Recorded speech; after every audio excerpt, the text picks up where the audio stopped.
Welcome to Quiet Universe, where the cosmos and the mind share their secrets in whispers. We're setting off on a journey through the layers of the human psyche, where the tip of the iceberg only hints at the depths below.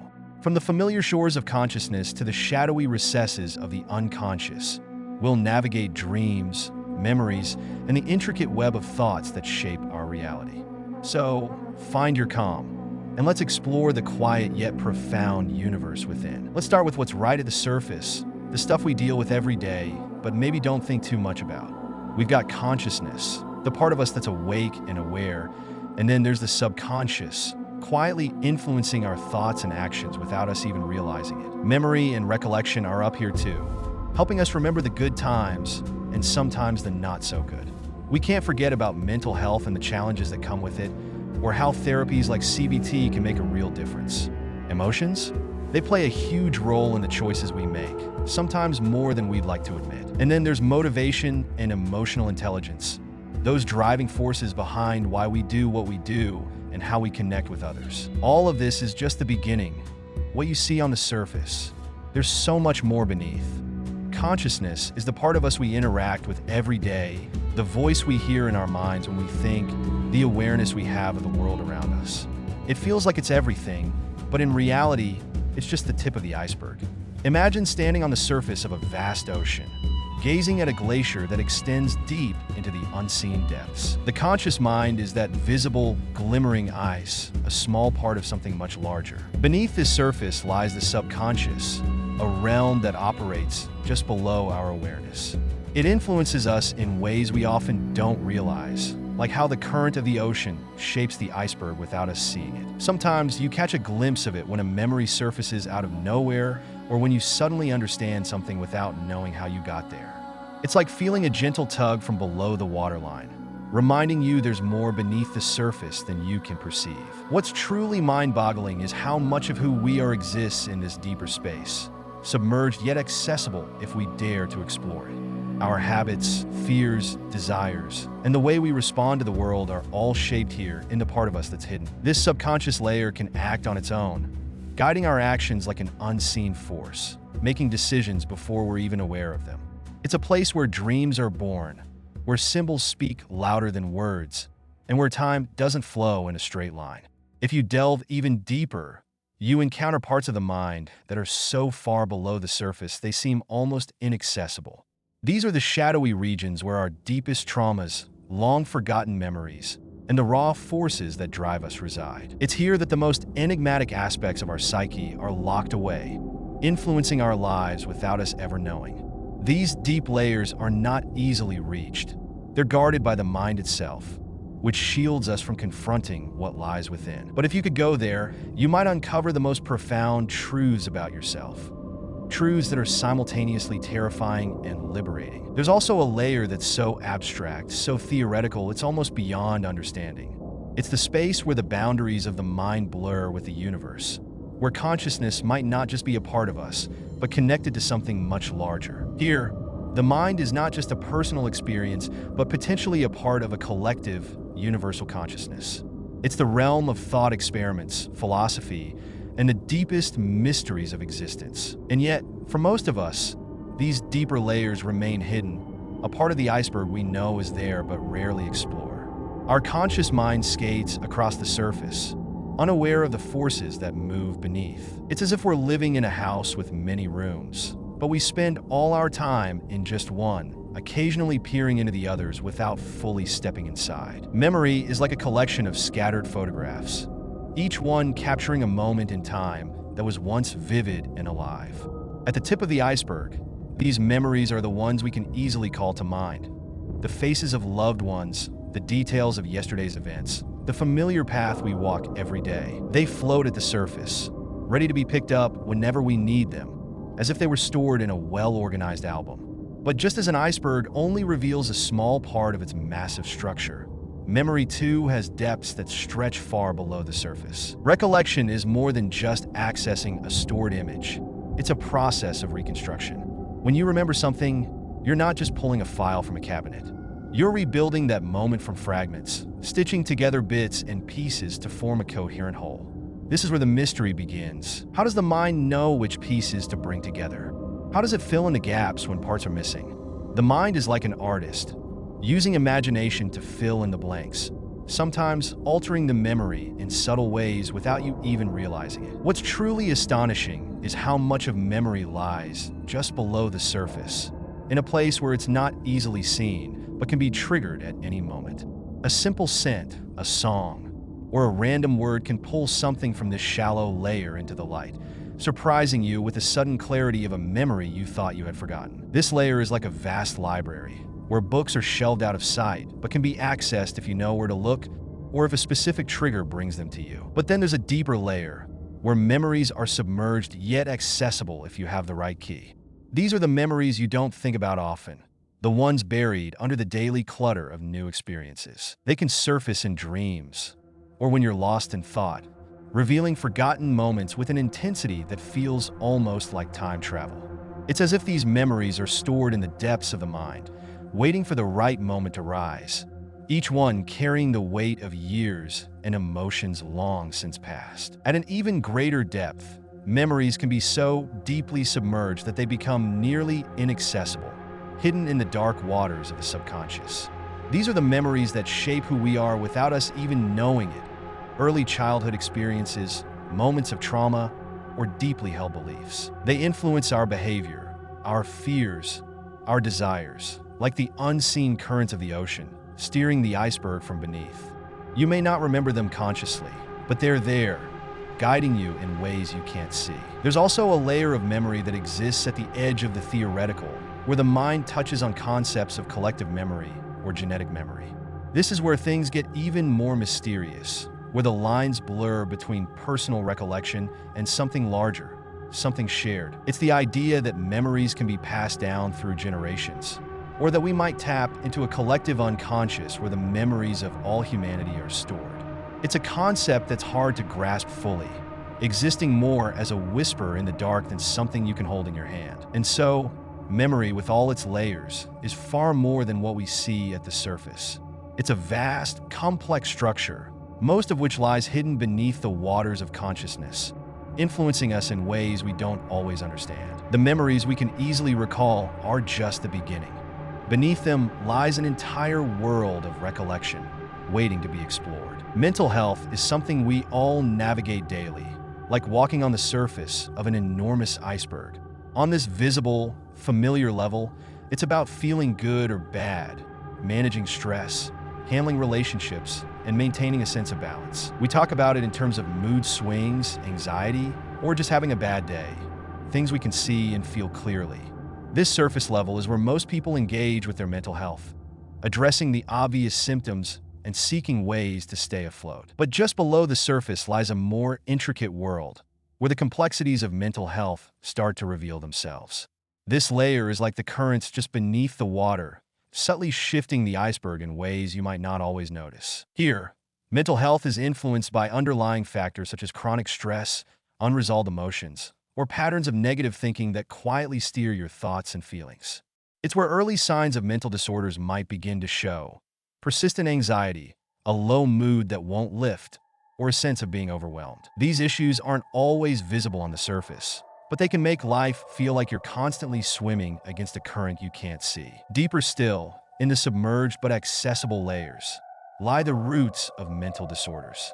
This is where the mind becomes more opaque, where past traumas, childhood experiences, and genetic predispositions dwell.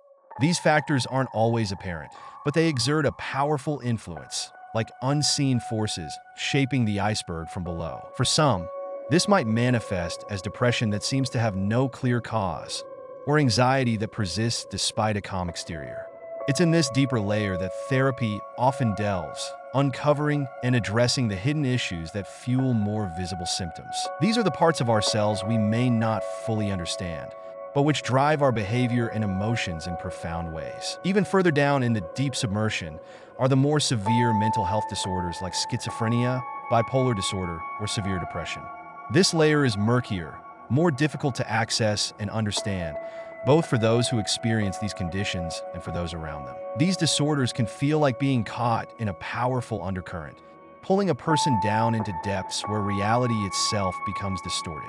It's a place where the mind can become a source of fear and confusion, where what's real and what's imagined can blur together. Reaching and treating this layer often requires significant intervention, medication, long-term therapy, and a strong support system because it's so deeply embedded in the psyche. Then there's a level so abstract it borders on the theoretical, where the nature of mental health and disorders becomes almost philosophical. Here, questions arise about the very nature of the mind, consciousness, and the thin line between what we consider normal and disordered. This layer touches on the mysteries of how the brain creates our experience of reality and how mental disorders can alter that experience in ways that are still not fully understood. It's a place where science, philosophy, and even spirituality meet as we try to understand what it means to have a mind and how that mind can sometimes turn against itself. The deeper you go, the more complex and enigmatic mental health becomes. What seems straightforward on the surface is often influenced by layers of unseen forces, from the subtle currents of stress and emotion to the powerful undertows of trauma and genetics. And beneath it all, at the most profound depths, are questions that challenge our understanding of the human mind itself. The iceberg analogy reminds us that what we see in ourselves and others is only a fraction of the full picture. The true nature of mental health, like the iceberg, is vast, layered, and deeply mysterious. Cognitive behavioral therapy, or CBT, is like a toolkit for the mind, something you can reach for when life's challenges become too much to handle.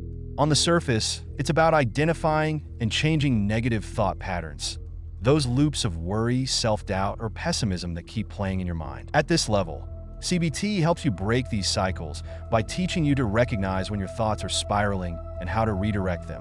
It's practical, grounded in the here and now, a way to regain control when your mind seems determined to drag you down. But just below the surface, CBT starts to reveal a deeper process. It's not just about changing thoughts. It's about understanding how these thoughts are connected to your emotions and behaviors. Imagine a web where each strand represents a belief or a habit. When you pull on one strand, like a negative thought, it tugs on others, setting off a chain reaction that can lead to anxiety, depression, or self-defeating behaviors. CBT helps you trace these strands back to their source, showing you how your mind's connections are shaping your life. It's like uncovering a hidden mechanism that has been quietly driving your actions and feelings. As you delve deeper, CBT becomes a way of accessing those parts of yourself that are more hidden, submerged, but still accessible. Here, the therapy goes beyond just identifying negative thoughts. It helps you explore where these thoughts come from, past experiences, deep-seated fears, or long-held beliefs that have shaped your worldview. This layer is where CBT's true power lies, as it enables you to confront and challenge these deeper issues. It's a process of excavation, digging into the layers of your psyche to uncover the roots of your distress and learning how to transform them. In the deeper submersion of CBT, you begin to see how deeply ingrained these patterns can be. It's not just about individual thoughts or behaviors, but about the core beliefs that have shaped your entire outlook on life. These are the beliefs you might not even realize you hold. The ones that tell you you're not good enough, that the world is a dangerous place, or that you're destined to fail. In this layer, CBT becomes a journey into the most profound parts of your mind, where you confront these core beliefs and work to reshape them. It's challenging and sometimes uncomfortable, but it's also where the most significant change can happen. There's also a layer of CBT that borders on the theoretical, where the practice intersects with larger questions about the nature of the mind and reality. Here, the process of changing your thoughts and beliefs can feel almost like altering the fabric of your existence. It raises questions about how much control we really have over our minds, and whether changing our thoughts can truly change our reality. In this abstract layer, CBT becomes more than just a therapeutic technique. It becomes a way of exploring the fundamental nature of consciousness itself. In the end, CBT is like navigating the iceberg of the mind. On the surface, it's a practical tool for managing thoughts and emotions, but beneath that lies a much deeper process of self-discovery and transformation. It's a way of accessing and reshaping the hidden parts of yourself, challenging the beliefs and patterns that have been driving your life, often without you even knowing it. And at its deepest level, it invites you to explore the very nature of your mind, offering the possibility of profound change, not just in how you think, but in how you experience the world. Emotions play a role in decision-making that is both obvious and elusive, like the tip of an iceberg we see but don't fully comprehend. On the surface, it seems simple enough. When faced with a choice, emotions often guide our decisions, pushing us toward what feels right and away from what feels wrong. Whether it's the excitement of a new opportunity or the fear of making a mistake, emotions color our thoughts, making certain options seem more attractive or more dangerous. At this level, it's easy to see emotions as either helpful allies or misleading distractions, things we can recognize and either follow or resist. But just below the surface, emotions start to show their true complexity. They're not just reactions to what's happening in the moment. They're deeply tied to our past experiences, memories, and the unconscious patterns we've developed over time. Imagine emotions as currents just beneath the water, shaping the iceberg's movement in ways you can't always predict. These currents are influenced by what you've been through, successes and failures, love and loss, and they create biases that subtly steer your decisions. You might think you're being logical, but emotions are always there, quietly guiding you based on a history you may not fully remember or understand. When you go deeper into the submerged but accessible layers, emotions become even more entwined with decision-making. Here, they connect to your core values, desires, and fears, things that drive you at a level you don't always acknowledge.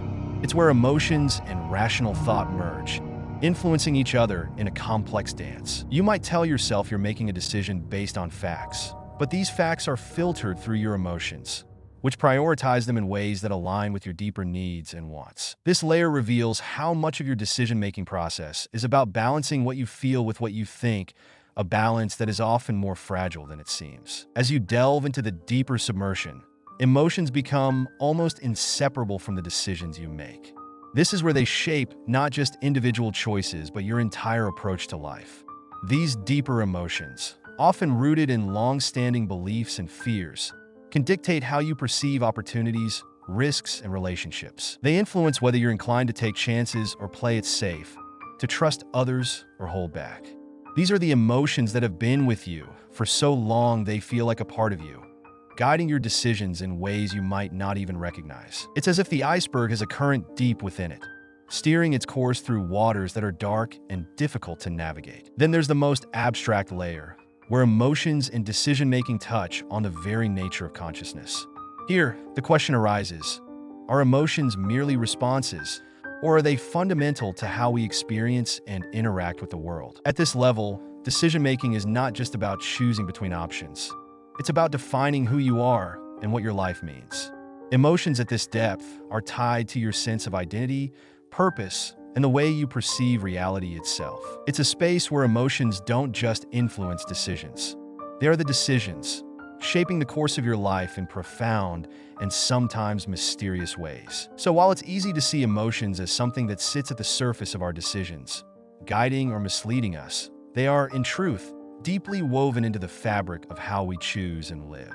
From the visible tip to the deepest layers, emotions are there, shaping not just the choices we make, but the very way we experience life. They are the unseen forces that drive us, often more powerful than logic or reason, influencing every decision in ways we're only just beginning to understand. Emotions are the silent architects of our choices, shaping our decisions in ways that are both obvious and enigmatic.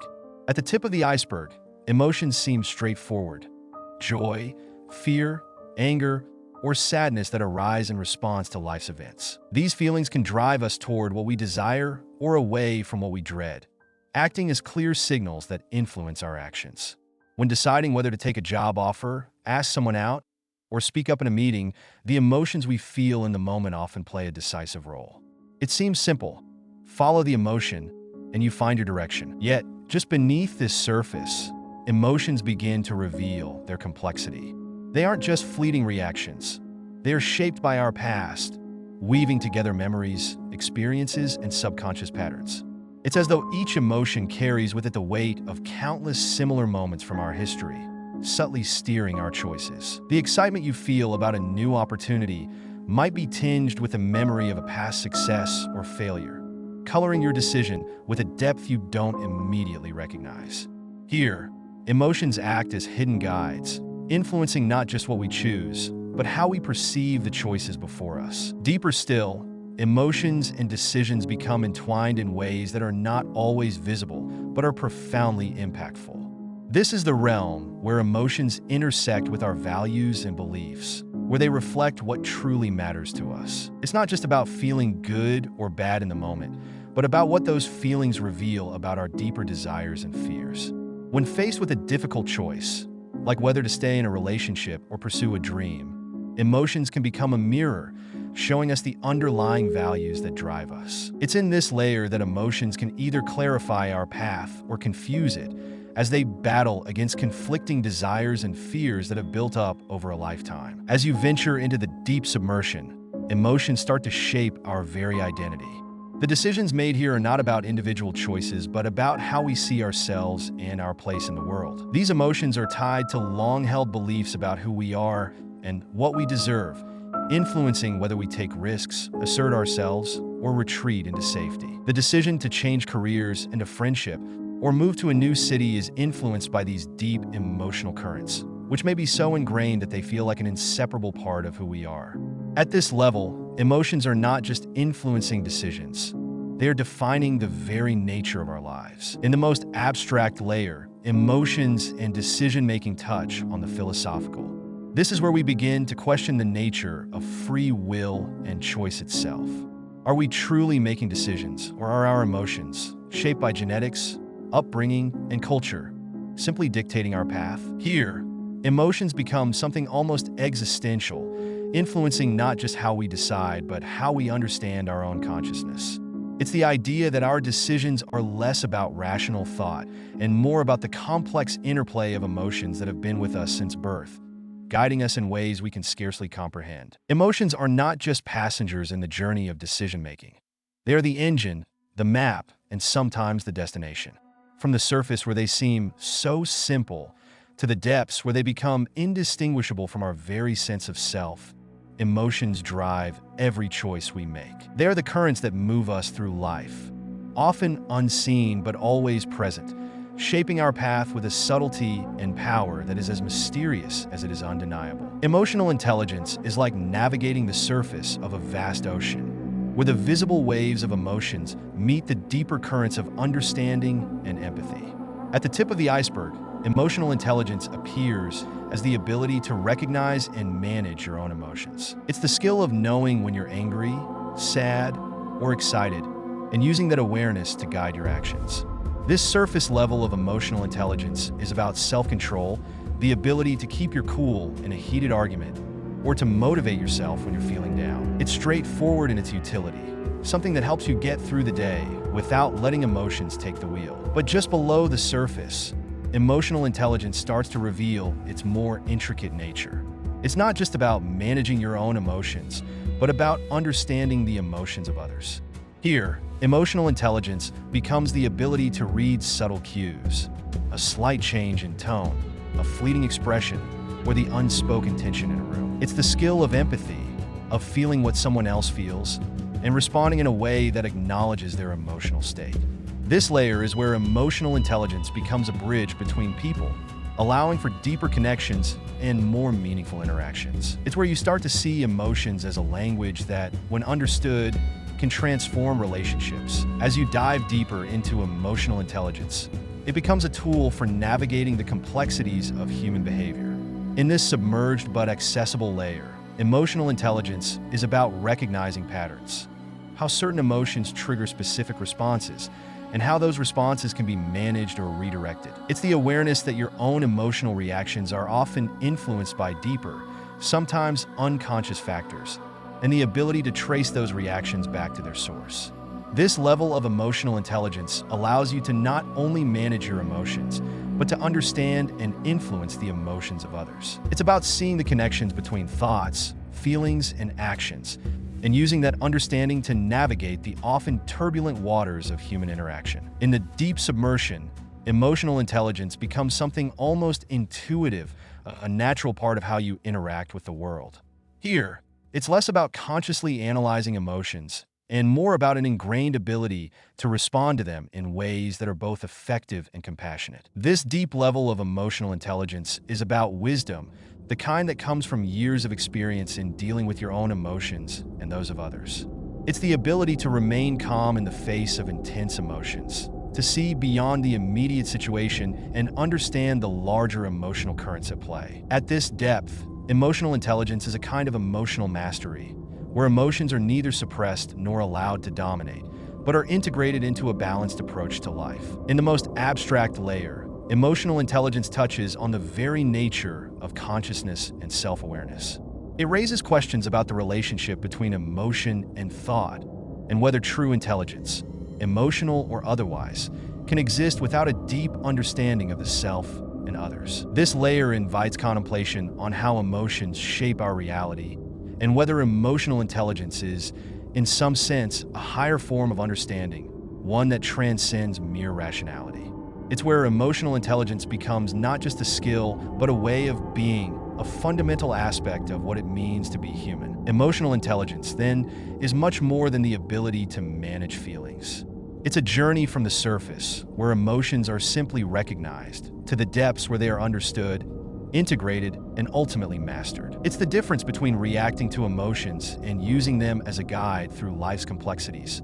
A subtle, yet profound skill that shapes not just how we feel, but how we live, connect, and understand ourselves and others. Now, let's dive just below the surface, where things get a bit more intriguing. Here, we're looking at dreams, those strange nighttime stories, and what they might really mean. Then there are our thought patterns and cognitive biases, the little mental shortcuts that can trip us up without us even knowing. This layer is also where creativity and imagination live, fueling everything from art to problem solving. We start to explore identity and the self, who we are and how we see ourselves, along with the tricky relationship between perception and reality. Trauma and its impact on the mind also come into play here, showing how past experiences shape our present. And finally, we have self-reflection and introspection, those moments when we pause and take a good, hard look at what's going on inside. This layer is where things start to get personal and a bit more complex. Dreams are the whispers of the unconscious, slipping through the cracks of our waking minds into the realm of sleep. Just below the surface, they exist in a space where reality blurs and the familiar twists into the strange. Dreams reflect our thoughts, emotions, and experiences, but in ways that are often disguised, layered with symbolism and metaphor. It's here, in this shallow layer, that dream analysis begins, a process of peeling back these layers to reveal the hidden messages our minds send us when we're most vulnerable, most open to the surreal. There's something captivating about how dreams take the ordinary and transform it into something else entirely. A conversation with a loved one can become a cryptic exchange, filled with meanings that are elusive but feel significant. A walk through a familiar place might suddenly shift into an uncharted landscape, where nothing is as it seems. This strangeness isn't random. It's a reflection of our inner worlds, where unresolved emotions, desires, and fears come to life. Dream analysis, then, is like decoding a puzzle, where each symbol, no matter how bizarre, holds a piece of the truth about what's stirring beneath the surface of our consciousness. What's mind-boggling is how dreams can be both intensely personal and universally resonant. Two people might dream of entirely different things, yet the themes, loss, fear, longing, can be strikingly similar. It's as if dreams tap into something fundamental about the human experience, a shared language of the subconscious. And yet, each dream is unique to the dreamer, shaped by their individual psyche. This duality, where dreams are at once universal and deeply personal, makes them both fascinating and elusive, a riddle that resists a simple solution. Dream analysis dives into these mysteries, attempting to bridge the gap between the dream world and our waking lives. It's not just about finding meaning in the dream itself, but about understanding what the dream reveals about the dreamer. The process is like holding up a mirror to the mind, where the reflection is distorted, yet rich with insight. The symbols in dreams might seem random or nonsensical, but they are anything but. They are the language of the subconscious, speaking in riddles that, when unraveled, can reveal truths we might not be ready to face in the light of day. There's a certain mystery in how dreams can linger, their images and feelings clinging to us long after we've woken up. A dream can haunt us, pulling us back to the emotions we felt within it, as if trying to tell us something we've overlooked. And sometimes, the act of analyzing a dream can bring to light things we didn't even know we were grappling with: a hidden fear, a repressed desire, a forgotten memory. It's in these moments that dream analysis transcends the shallow layer, reaching into the deeper recesses of the mind, where the lines between the conscious and the unconscious blur, and where the true power of dreams lies. Dreams and their analysis invite us to look beyond the surface of our own minds, to explore the depths that lie just beneath our everyday awareness. They offer a glimpse into the complex, often mysterious workings of the subconscious, where our innermost thoughts and feelings are free to roam. It's a journey into the self, guided by images and symbols that, while cryptic, hold the potential to unlock new understanding, to reveal the hidden parts of who we are. And in that exploration, we find that dreams are not just fleeting experiences of the night, but profound reflections of our inner world, waiting to be deciphered. Thought patterns and cognitive biases are like invisible lenses through which we view the world, subtly shaping our perceptions and decisions in ways that often go unnoticed. They exist just below the surface of our conscious awareness, guiding our thoughts and behaviors without us realizing it. These mental shortcuts, developed through years of experience and learning, help us navigate the complexities of life. But while they can be incredibly useful, they can also be deceptive, leading us to see things not as they are, but as we expect or want them to be. It's mind-boggling to consider how these patterns can trap us in loops of thinking, reinforcing beliefs and assumptions that may not be true. Confirmation bias, for instance, nudges us to seek out information that supports our existing views, while ignoring or dismissing anything that contradicts them. This isn't just a quirk of human psychology. It's a fundamental part of how our minds work, a built-in mechanism that can lead us astray even as it tries to protect us from uncertainty.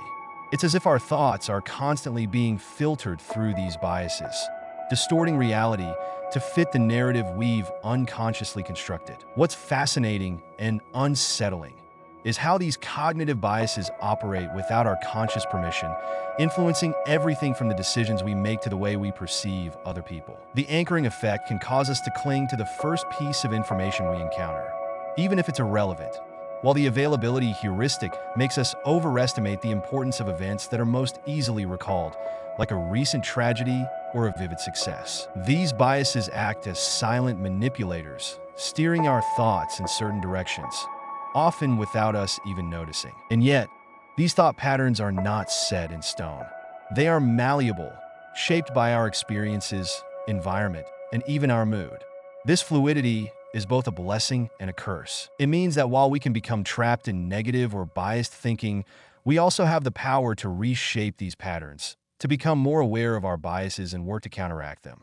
But doing so requires a level of self-awareness and critical thinking that doesn't come easily. It's about recognizing that our thoughts are not always the product of pure reason, but are often influenced by hidden biases that have little to do with the reality of the situation. What makes this even more mysterious is that these biases don't just affect individual thoughts. They create a ripple effect, influencing our broader worldview and the way we interact with others.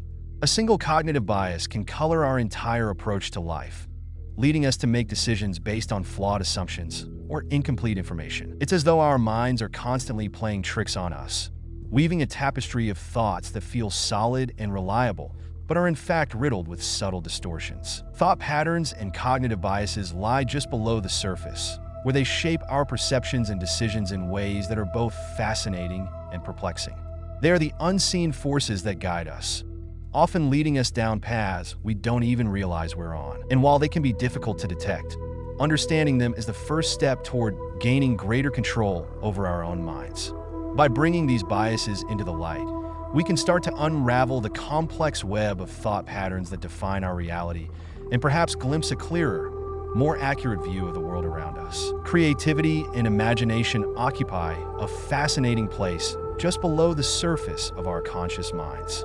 They reside in a shallow layer where thoughts and ideas float in a liminal space, tantalizingly close, but never fully realized until we reach for them. It's as if this layer is a thin veil, slightly obscuring the potential within, yet allowing glimpses of what lies beneath. Here, the boundaries between reality and fantasy blur, creating a playground for the mind where possibilities are endless and the ordinary transforms into the extraordinary. This shallow layer is where inspiration begins to take shape.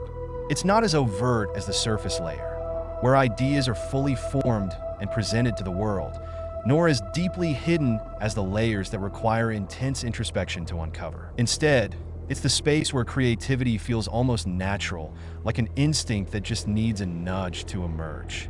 It's where the mind wanders when we're lost in thought, where the seeds of innovation are planted and begin to sprout, nurtured by the rich soil of our subconscious. In this layer, ideas feel fresh and alive, tinged with the excitement of new discovery.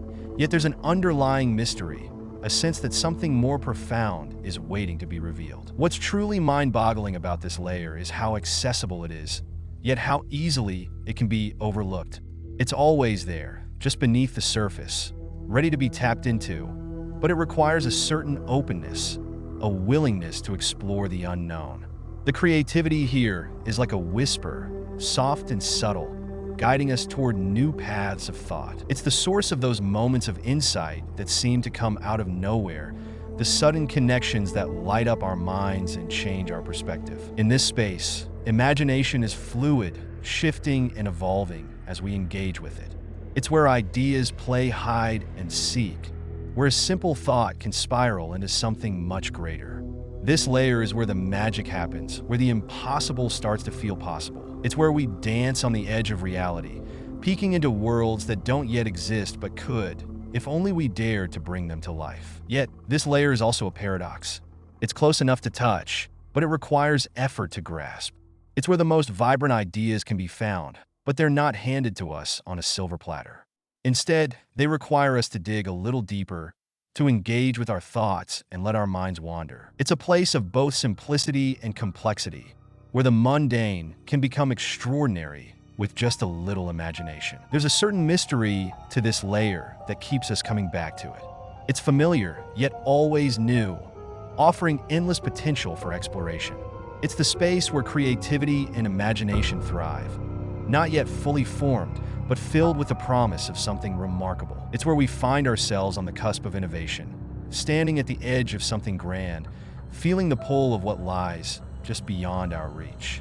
This shallow layer is the beginning of the creative journey, where the first sparks of inspiration ignite, leading us down a path of discovery and wonder. And while it may seem straightforward, there's an element of unpredictability here. The ideas that emerge from this layer are often surprising, catching us off guard with their brilliance. They come to us in moments of quiet reflection, in dreams, or in the spaces between our conscious thoughts. They're like echoes of something deeper, resonating just beneath the surface, waiting for us to listen and bring them into the light. This is the layer where the creative process begins, where imagination starts to weave its tapestry, creating something out of nothing and turning the ordinary into the extraordinary. In this shallow layer, creativity and imagination are both accessible and elusive. They're right there, within reach, but they require us to engage, to let go of the constraints of the surface world and dive just a little deeper into the realm of possibility. It's a place where ideas are born, where the familiar becomes strange and wonderful, and where the seeds of innovation are planted. This layer is a reminder that creativity is not something distant or unattainable. It's just beneath the surface, waiting to be discovered, explored, and brought to life. Identity and the self dwell just below the surface, existing in a place where they are both visible and hidden. It's a layer where the contours of who we are begin to take shape, yet they remain fluid, shifting with the currents of experience and perception. Here, the self is not a fixed entity, but a reflection, something we catch glimpses of in moments of introspection, in the way we react to the world around us, and in the subtle ways we express ourselves. This shallow layer is where we start to sense the complexity of identity, where the first threads of who we think we are intertwined with who we are becoming. What's truly fascinating about this layer is its dual nature. It's close enough that we can feel its presence in our daily lives, yet it's elusive, always slightly out of reach. We catch sight of our identity in fleeting moments, in the way we respond to a situation, in the preferences we discover, in the memories that shape our choices. But just as we think we have a firm grasp on it, it shifts, revealing new facets, new contradictions that keep us questioning and exploring. It's here, in this shallow layer, that we start to realize that identity is not a singular, unchanging thing, but a mosaic, constantly being assembled from the fragments of our experiences, thoughts, and emotions. This shallow layer of identity is where the external meets the internal. It's where the roles we play in society intersect with our innermost feelings and desires. On the surface, we might present a certain version of ourselves to the world, but just below, there's a more complex, nuanced self that isn't always visible. This layer is like a mirror that reflects not only what is seen, but also what lies beneath, the parts of ourselves that we might not fully understand or even acknowledge. It's a space where the conscious mind brushes against the subconscious, where our true feelings and motivations begin to seep through the cracks of our constructed personas. The mind-boggling aspect of this layer is how it remains in a state of flux. Identity here is not static but dynamic, shaped by every new experience, every interaction, every thought. It's a living, breathing thing that evolves over time, and yet there's a core to it, something that feels consistent even as everything else changes. This paradox of being both fluid and constant creates a sense of mystery around the self. We think we know who we are, but there's always more to discover, more layers to peel back, more connections to be made between the different aspects of our identity. In this shallow layer, we're constantly negotiating between the self we think we know and the self that's emerging. It's a place of subtle tension, where the familiar rubs against the unfamiliar, creating sparks of insight and revelation. Here, identity is not something we simply have. It's something we actively construct, deconstruct, and reconstruct over and over again. It's a process that's both conscious and unconscious, deliberate and accidental, shaped by both our inner world and the external forces that act upon us. Yet, despite its proximity to the surface, this layer of identity holds its secrets close. It reveals itself in fragments, in moments of clarity that are often followed by confusion. Just when we think we've figured ourselves out, a new experience, a new thought, or a new feeling emerges, challenging our understanding and pushing us to explore further. It's this ongoing process of discovery and redefinition that makes identity in this shallow layer so compelling, so endlessly fascinating. Ultimately, this layer is where we begin to understand that identity is not a destination, but a journey. It's not something we arrive at fully formed, but something we continuously uncover, layer by layer. And while this journey can be confusing and challenging, it's also deeply rewarding, offering us the chance to become more aware, more authentic, and more connected to ourselves and others. The shallow layer of identity is a space of potential where the self is constantly in the making, always on the edge of becoming something new. Perception and reality exist just below the surface, where the two intertwine in ways that are both familiar and enigmatic. This shallow layer is where what we see, hear, and feel begins to merge with what we believe to be true. It's a space where reality is not just a straightforward, objective truth, but a construct shaped by our perceptions. Here, the world is filtered through the lens of our experiences, biases, and emotions, turning simple observations into complex interpretations. It's a place where reality is not merely what is, but what we perceive it to be, a blend of external facts and internal narratives. What's captivating about this layer is how easily it can deceive us. We often assume that what we perceive is an accurate reflection of reality.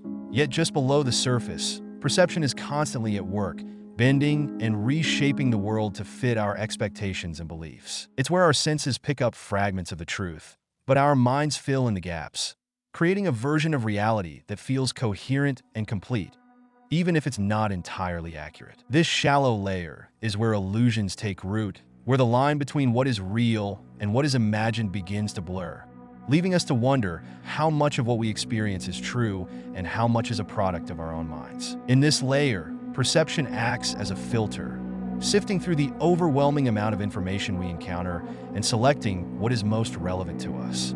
It's where our minds simplify the complex, reducing the chaos of reality into something manageable and understandable. But in doing so, perception also alters reality, highlighting certain aspects while obscuring others. It's like looking through a lens that sharpens some details while blurring others, creating a picture that is both true and false at the same time. This selective process is what makes perception so powerful and so mind-boggling. It shapes our reality without us even realizing it, influencing our thoughts, our actions, and our understanding of the world. The mind-bending part of this shallow layer is how it reveals the subjectivity of reality. What we perceive as real is often a reflection of our inner world, colored by our memories, emotions, and expectations. Two people can look at the same situation and see completely different things, not because reality itself has changed, but because their perceptions have. This subjectivity is what makes reality in this layer so fluid, so malleable. It's not a fixed, unchanging thing, but something that shifts and changes depending on who is perceiving it and how. This shallow layer is also where the mysteries of perception begin to emerge. It's where we start to question what is real and what is merely a construct of our minds. How much of what we see is shaped by our expectations? How often do we mistake perception for reality, assuming that what we believe is the truth? These questions linger just below the surface, challenging our understanding of the world and our place in it. They remind us that reality is not just something out there, independent of us, but something deeply connected to our own minds, something that we help to create every moment of every day. In this layer, perception and reality dance together, sometimes in harmony, sometimes in conflict. It's a delicate balance, one that we navigate constantly, often without even realizing it. We build our understanding of the world on a foundation of perceptions, but this foundation is not as solid as it seems. It shifts with every new experience, every new thought, every new feeling. And yet, despite its fluidity, this shallow layer provides us with a sense of stability, a feeling that we know and understand the world around us, even if that understanding is, at its core, a beautiful illusion. Ultimately, this layer of perception and reality is where we begin to grasp the complexities of existence. It's a place of discovery, where we start to see that the world is not just as it is, but as we perceive it to be. And this realization opens up a world of possibilities, where reality is not just a given, but something that can be explored, questioned, and even transformed by the power of perception. It's a space where the ordinary becomes extraordinary, where the familiar becomes strange, and where we begin to see the world and ourselves in a whole new light. The influence of trauma on the mind exists just below the surface, in a shallow layer where its impact is both subtle and profound. Trauma lingers in this space, not always visible but ever present, shaping the way we think, feel, and respond to the world. It's a layer where the echoes of past experiences reverberate, influencing our present without us fully realizing it. Here, trauma is not something that defines us outright, but it touches everything like a shadow cast over our perceptions, subtly altering the way we see ourselves and others. This layer is where the mind starts to adapt, to cope with what it has endured. Trauma seeps into the cracks of our consciousness, filling the gaps between what was and what is, creating a bridge between past pain and present experience. It's not a wound that is easily seen, but one that is felt in the way we navigate life, in the fears that arise without warning, in the emotions that flare up unexpectedly. The mind, in this layer, becomes both protector and prisoner, shielding us from the full force of the trauma while also binding us to it, creating patterns of thought and behavior that are hard to break. What's mind-boggling about trauma in this shallow layer is how it can remain hidden, influencing us in ways we don't fully understand. It's a quiet force, subtly guiding our reactions, our decisions, our interactions. We might think we've moved on, that the past is behind us, but in this layer, trauma persists a silent influence that shapes our inner world. It's in the way we respond to stress, in the triggers that set off intense emotions, in the quiet moments of anxiety that seem to come from nowhere. Trauma doesn't just fade away, it lingers just below the surface, affecting us in ways that are both obvious and obscure. In this shallow layer, trauma becomes a lens through which we view the world.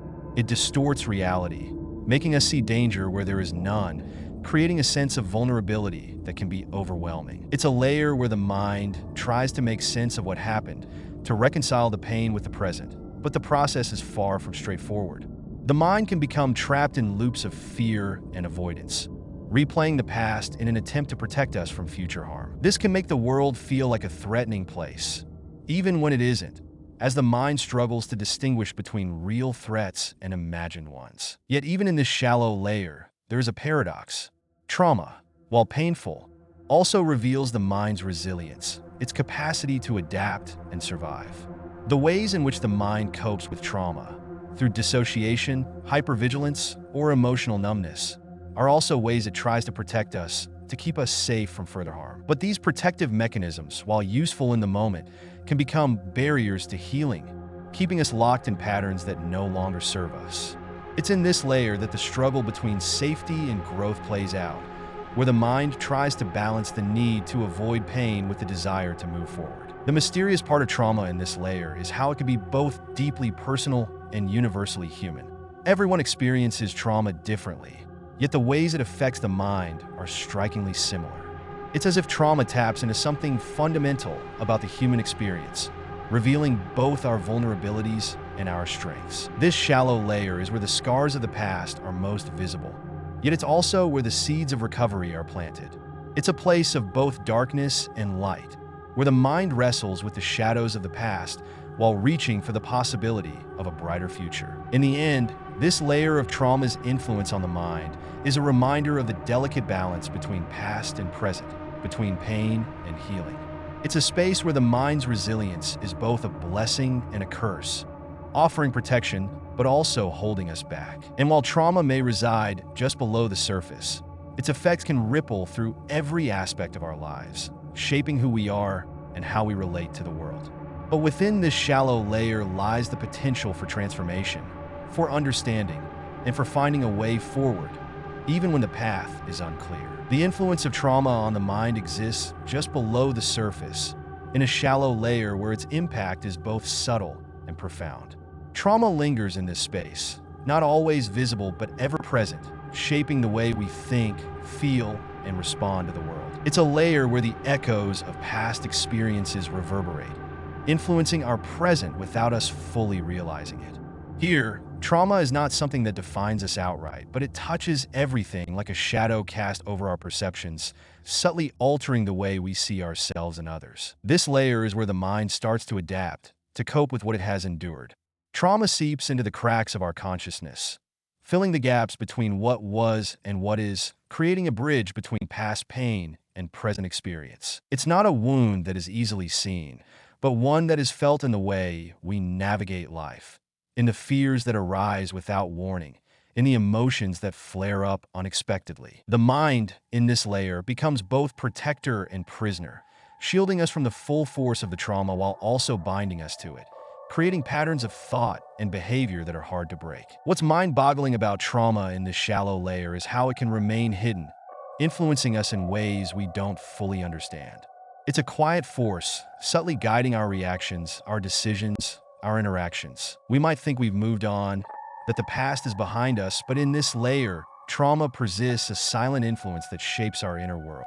It's in the way we respond to stress, in the triggers that set off intense emotions, in the quiet moments of anxiety that seem to come from nowhere. Trauma doesn't just fade away. It lingers just below the surface, affecting us in ways that are both obvious and obscure. In this shallow layer, trauma becomes a lens through which we view the world. It distorts reality, making us see danger where there is none, creating a sense of vulnerability that can be overwhelming. It's a layer where the mind tries to make sense of what happened, to reconcile the pain with the present, but the process is far from straightforward. The mind can become trapped in loops of fear and avoidance, replaying the past in an attempt to protect us from future harm. This can make the world feel like a threatening place, even when it isn't, as the mind struggles to distinguish between real threats and imagined ones. Yet even in this shallow layer, there is a paradox. Trauma, while painful, also reveals the mind's resilience, its capacity to adapt and survive.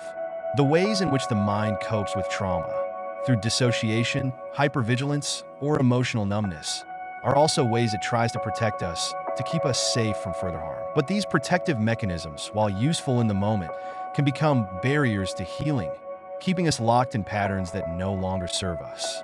It's in this layer that the struggle between safety and growth plays out, where the mind tries to balance the need to avoid pain with the desire to move forward. The mysterious part of trauma in this layer is how it can be both deeply personal and universally human. Everyone experiences trauma differently, yet the ways it affects the mind are strikingly similar. It's as if trauma taps into something fundamental about the human experience, revealing both our vulnerabilities and our strengths. This shallow layer is where the scars of the past are most visible, yet it's also where the seeds of recovery are planted. It's a place of both darkness and light, where the mind wrestles with the shadows of the past while reaching for the possibility of a brighter future. In the end, this layer of trauma's influence on the mind is a reminder of the delicate balance between past and present, between pain and healing. It's a space where the mind's resilience is both a blessing and a curse, offering protection but also holding us back. And while trauma may reside just below the surface, its effects can ripple through every aspect of our lives, shaping who we are and how we relate to the world. But within this shallow layer lies the potential for transformation, for understanding, and for finding a way forward, even when the path is unclear. Self-reflection and introspection lie just below the surface, in a layer where the mind begins to turn inward, exploring the contours of thought, emotion, and identity. It's a place where the external world fades slightly, allowing us to see ourselves more clearly, yet the view is not always straightforward. Here, we start to examine our actions, our motives, and our deeper feelings. But it's like looking into a still pond where the reflection is clear, but the depths beneath remain obscured. This shallow layer is where we begin to question who we are, why we do what we do, and how our inner world shapes our experience of life. What makes this layer so intriguing is its accessibility. Self-reflection is something we can engage in almost at any moment, yet it requires a certain willingness to pause, to look beyond the surface of our thoughts and feelings. It's not as deep as the layers where we might confront our deepest fears or uncover long-buried memories, but it's still a space where significant discoveries can be made. Here, we might notice patterns in our behavior that we hadn't seen before, recognize emotions that have been quietly influencing our decisions, or confront beliefs that no longer serve us. It's a process that can be both enlightening and unsettling as we begin to see ourselves not just as we are, but as we could be. In this layer, self-reflection becomes a mirror, showing us both our strengths and our weaknesses. It's where we start to take responsibility for our actions, where we acknowledge our mistakes and consider how we might grow from them. But it's also where we can get lost in overthinking, where the line between constructive reflection and self-criticism becomes blurred. The mind in this space is both a guide and a critic, leading us to insights while also challenging us to confront the aspects of ourselves we might prefer to ignore. This makes self-reflection both a tool for growth and a potential trap, depending on how we navigate it. The mind-boggling aspect of this shallow layer is how it reveals the complexity of the self. What might seem simple on the surface, our thoughts, our feelings, our actions, becomes intricate and layered when we start to examine it more closely. We begin to see how past experiences shape our present reactions, how unconscious beliefs influence our conscious decisions, and how our understanding of ourselves is constantly evolving. It's a place where the self is both known and unknown, familiar yet mysterious, as each reflection brings new facets to light. In this space, introspection can feel like peeling back layers of an onion. Each layer reveals something new, yet there's always more to uncover. It's a process that can be deeply rewarding, offering clarity and insight, but also challenging, as we confront parts of ourselves that we might not fully understand or accept. This shallow layer is where we begin to make connections between different aspects of our lives, where we start to see how our inner world influences our relationships, our choices, and our overall sense of well-being. Yet, despite its accessibility, introspection in this layer is often elusive. It's easy to get caught up in the day-to-day rush, to skim the surface of our thoughts without delving deeper. But when we do take the time to reflect, to really look at ourselves with honesty and curiosity, we can discover things that are both surprising and transformative. This layer holds the potential for growth, for greater self-awareness, and for a deeper understanding of what drives us. What's most mind-boggling about self-reflection and introspection is how they can simultaneously reveal our limitations and our potential. They show us where we are stuck, where we might be holding ourselves back, but they also illuminate the path forward, offering us a glimpse of who we could become if we are willing to learn and change. This shallow layer is a place of both challenge and possibility, where the self is continually being redefined and where every reflection brings us closer to a more authentic understanding of who we are. In the end, self-reflection and introspection in this layer are about seeking clarity, about peeling back the layers of the self to find the truths that lie just beneath the surface. It's a process that requires both courage and compassion, as we face ourselves with all our flaws and strengths. And while the journey inward might not always be easy, it offers a profound opportunity for growth and self-discovery as we navigate the space between who we are and who we are becoming. Now we're going a bit deeper into the territory that's submerged but still within reach.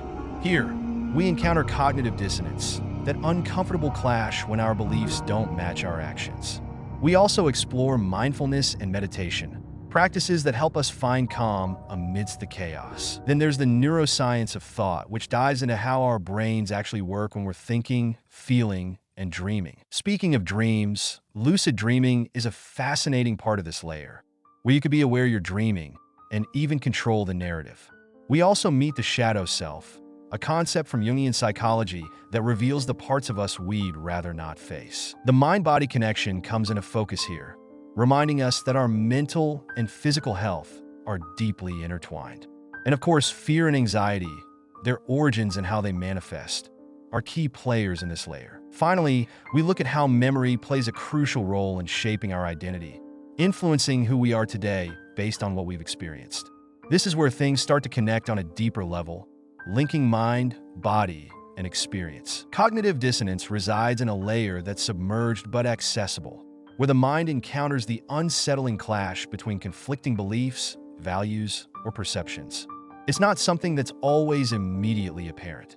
Instead, it lurks in the depths of our consciousness, making its presence felt in moments of tension and discomfort. This intermediate layer is where the mind tries to reconcile opposing ideas, struggling to find coherence in the midst of contradiction.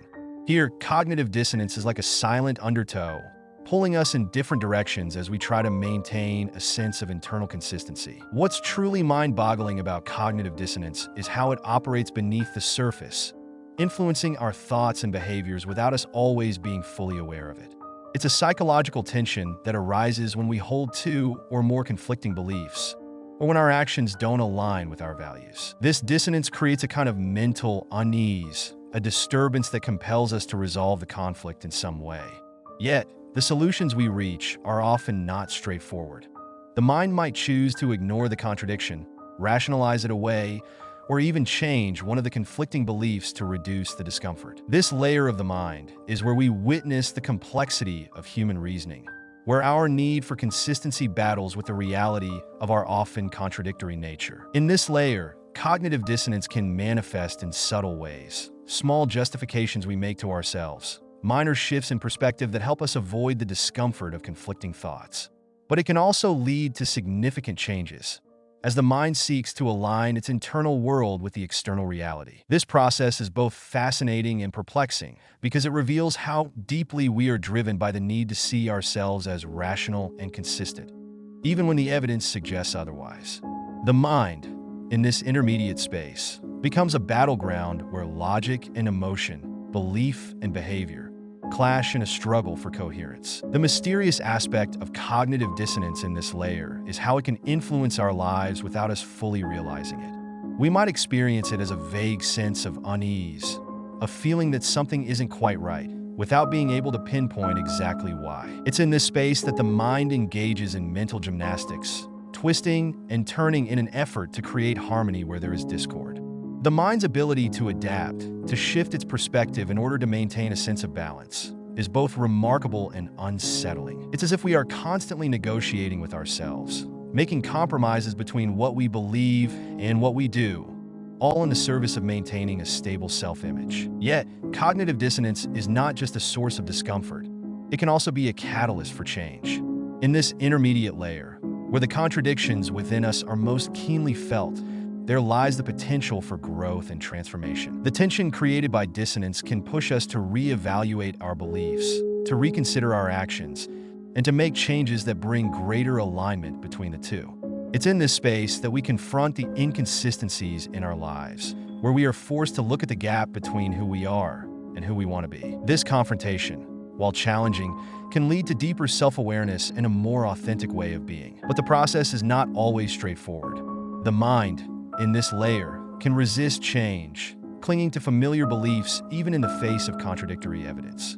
Cognitive dissonance can lead to defensiveness, denial, or even doubling down on a belief, rather than accepting the discomfort of change. This is what makes cognitive dissonance so complex. It can either push us toward growth or hold us back, depending on how we navigate it. The mind's response to dissonance is a reflection of our inner landscape, revealing the interplay between our desire for consistency and our fear of change. Ultimately, cognitive dissonance in this submerged but accessible layer is a reminder of the intricate and often contradictory nature of the human mind. It's a phenomenon that highlights the tension between our thoughts, beliefs, and actions, and the lengths to which we will go to maintain a sense of internal harmony. This layer is where the mind's flexibility and fragility are most apparent, where the forces of logic and emotion, belief and behavior meet and sometimes collide. And while the experience of cognitive dissonance can be uncomfortable, it also holds the potential for profound insight and transformation as we navigate the complex landscape of our inner world. Mindfulness and meditation exist in a layer that's submerged but accessible, a space where the mind begins to slow down, allowing us to connect with something deeper within ourselves. It's not immediately apparent, like the thoughts that dance on the surface, nor is it buried so deep that it's out of reach. Instead, this practice resides in that intermediate space where the mind starts to shed its constant chatter, revealing a quieter, more profound awareness beneath. Here, mindfulness and meditation are not just techniques or practices, but a way of being that invites us to explore the stillness that lies within, just below the turmoil of everyday life. The mind-boggling aspect of this layer is how it simultaneously feels familiar and elusive. Mindfulness is about paying attention, but not in the usual way. It's not about focusing on a task or solving a problem, but rather about being fully present in the moment, without judgment, without distraction. This requires a subtle shift in awareness, a move away from the constant doing that characterizes much of our lives, toward a state of simply being. Meditation, in this context, becomes a tool for diving into this space, a way to practice letting go of the thoughts that pull us in every direction and instead settling into the present moment. It's here, in this submerged layer, that we begin to experience the mind's capacity for quiet, for stillness, and for profound insight. What's truly intriguing about mindfulness and meditation in this layer is how they reveal the mind's dual nature. On the one hand, the mind is a whirlwind of thoughts, emotions, and sensations, constantly moving, constantly shifting. But beneath this surface activity lies a deeper current, a place of calm and clarity that's accessible if we know how to reach it. Meditation is the practice of tapping into this deeper layer, of moving beyond the surface noise to discover the quiet space within. It's a journey inward, one that can feel both familiar and strange, as we encounter aspects of ourselves that are often overshadowed by the busyness of daily life. In this intermediate layer, mindfulness becomes a practice of awareness, not just of our thoughts and feelings, but of the very act of awareness itself. It's about noticing what is happening in the moment without getting caught up in it, without being swept away by the current of thoughts and emotions. This can be mind-boggling because it challenges the way we usually relate to our minds. Instead of trying to control our thoughts or push away uncomfortable feelings, mindfulness invites us to simply observe, to let things be as they are. This practice can reveal the fluid nature of the mind, how thoughts and emotions arise and pass away like waves on the surface of the ocean, while the deeper waters remain calm and undisturbed. The mysterious element of this layer is how mindfulness and meditation can change our relationship with ourselves and the world around us. By practicing mindfulness, we begin to see the world with fresh eyes, noticing things we might have overlooked in our rush to get through the day. Meditation, in turn, deepens this awareness, allowing us to explore the inner landscape of the mind, to see how our thoughts and emotions shape our experience of reality. In this space, we might begin to notice patterns, to see how certain thoughts trigger specific emotions, or how our reactions are often automatic rather than conscious. This awareness can be both liberating and unsettling, as we realize how much of our experience is shaped by the mind's activity and how much potential there is for change if we can learn to navigate this inner world with greater awareness. In the end, mindfulness and meditation in this submerged but accessible layer are about finding a balance between doing and being, between engaging with the world and stepping back to observe it. They offer a path to greater self-awareness, to a deeper understanding of the mind, and to a sense of peace that comes from knowing that beneath the surface activity, there is a place of stillness and clarity that we can access at any time. It's a reminder that, even in the midst of chaos, there is a part of us that remains calm and centered, a place where we can find refuge and renewal if we are willing to take the journey inward. The neuroscience of thought resides in a space that's submerged but accessible, where the intricate workings of the brain begin to reveal the processes that shape our conscious experience. It's a layer where the mystery of thinking is not just about the surface activity of the mind, but about the underlying neural mechanisms that give rise to thought itself. Here, thought is more than just a stream of ideas or a sequence of mental images. It's the result of complex interactions between neurons, synapses, and chemical signals, all working together in a delicate, dynamic balance. This intermediate layer is where science meets mystery, where the tangible structure of the brain produces the intangible experience of thinking. What's mind-boggling about this layer is how it bridges the gap between the physical and the mental, showing us that thoughts are both a product of our brain's biology and something that transcends it. Neuroscientists can map out the pathways that different thoughts take.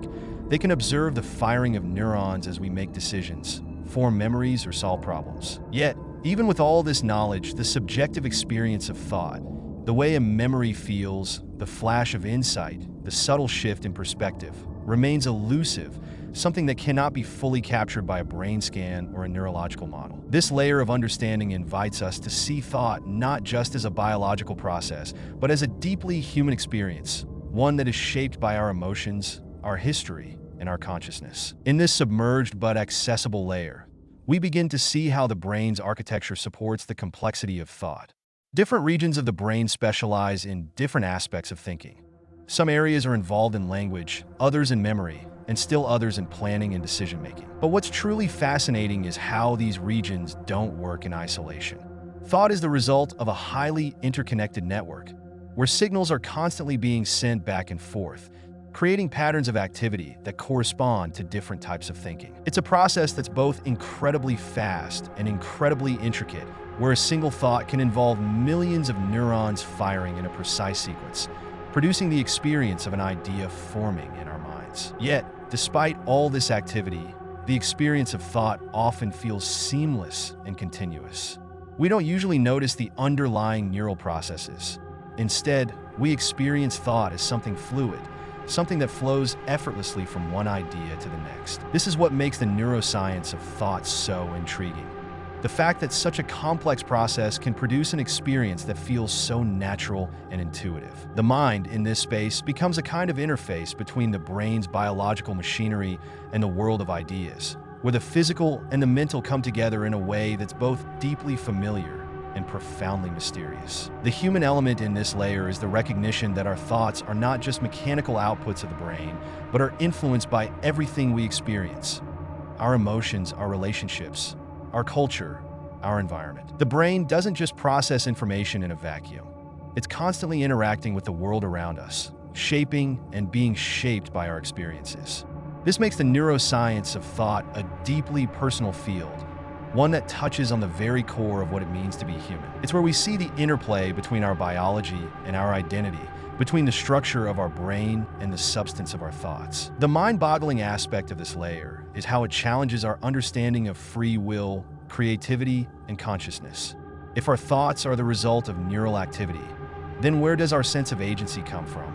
How do we generate new ideas or solve problems in ways that are unexpected and original? The neuroscience of thought suggests that while our brain provides the framework, there is something more at play. Something that allows us to transcend the sum of our neural parts and engage in acts of creativity, introspection, and self-awareness. This intermediate layer is where science begins to touch on the deeper questions of existence, where the study of the brain leads us to ponder the nature of the mind itself. Ultimately, the neuroscience of thought in this submerged but accessible layer is about exploring the intersection between the physical and the mental, between the brain's structure and the mind's experience. It's a field that reveals the incredible complexity of our neural networks, while also reminding us of the profound mystery that lies at the heart of consciousness. As we delve into this layer, we begin to see thought not just as a biological process, but as a reflection of our deepest selves, shaped by our experiences, our emotions, and our sense of who we are. It's a journey that invites us to explore the inner workings of our minds, to understand the mechanisms that make thought possible, and to appreciate the wonder of what it means to think, to imagine, and to be. Lucid dreaming resides in a layer that's submerged but accessible, a space where the boundaries between waking and dreaming blur, allowing us to become aware of our dreams while still within them. It's a phenomenon that's both mysterious and tantalizingly within reach, where the mind retains a thread of consciousness even as it delves into the depths of the subconscious. In this intermediate layer, lucid dreaming isn't just about the ability to control your dreams. It's about the profound implications this control has for understanding the nature of reality, consciousness, and the self. What's mind-boggling about lucid dreaming is the way it challenges our perception of reality. In a lucid dream, the world feels just as vivid, just as real as waking life, yet we know that it's all an illusion, a construct of the mind. This realization can be both exhilarating and unsettling, as it forces us to question the very nature of reality itself. If our minds can create entire worlds in a dream state, complete with sights, sounds, and sensations, what does that say about the nature of the reality we experience when we're awake? This layer of understanding opens up a space where the lines between the real and the imagined become blurred, where the mind's capacity to create and perceive becomes a source of endless fascination. In this intermediate space, lucid dreaming offers a unique window into the workings of the mind. When we become aware that we're dreaming, we tap into a level of consciousness that's normally hidden from us during sleep. It's as if a part of our mind remains awake, observing the dream from a distance, even as we continue to experience it from within.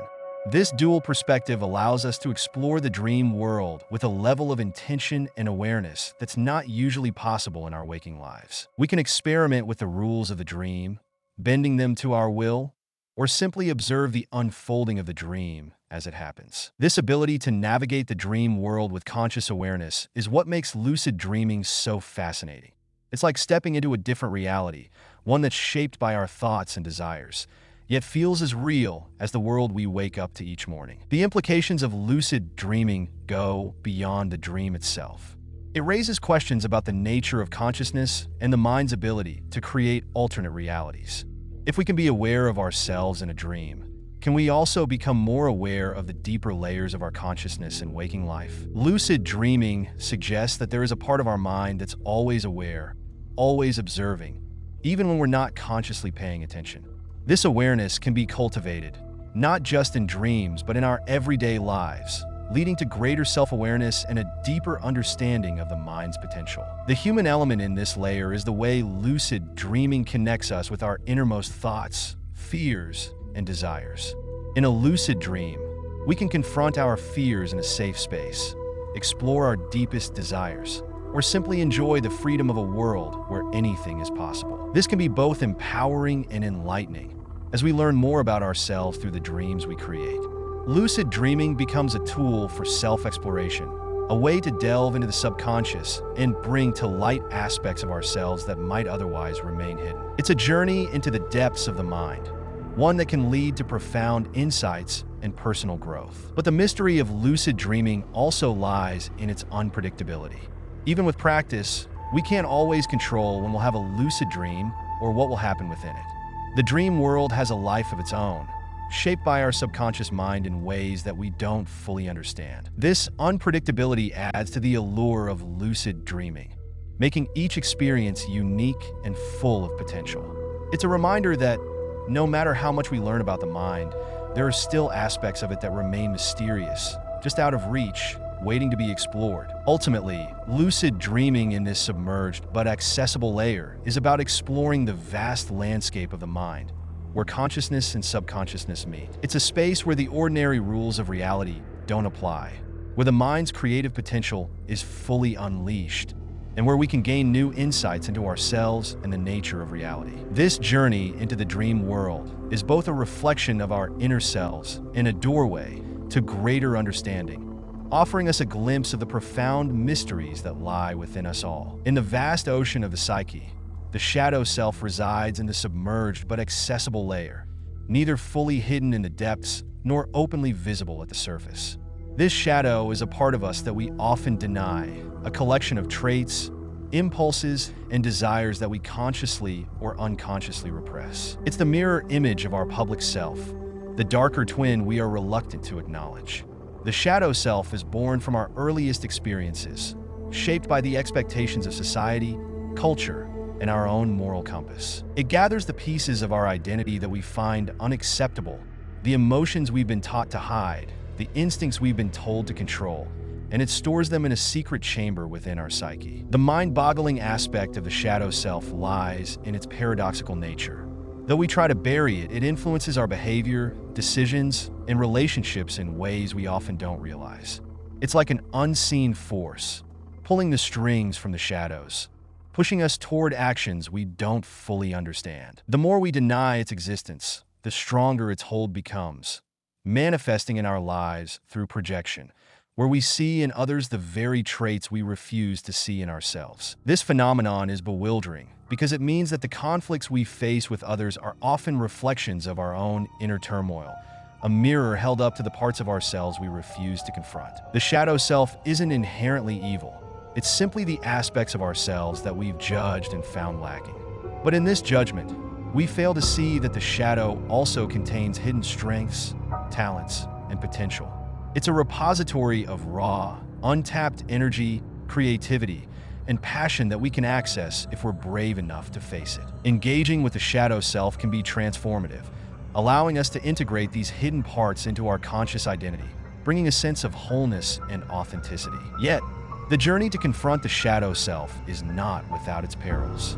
It requires descending into the murky waters of the subconscious, navigating through the fog of denial, fear, and resistance. It's a path that can lead to profound self-awareness, but also to moments of disorientation and discomfort as we come face to face with the parts of ourselves we've long avoided.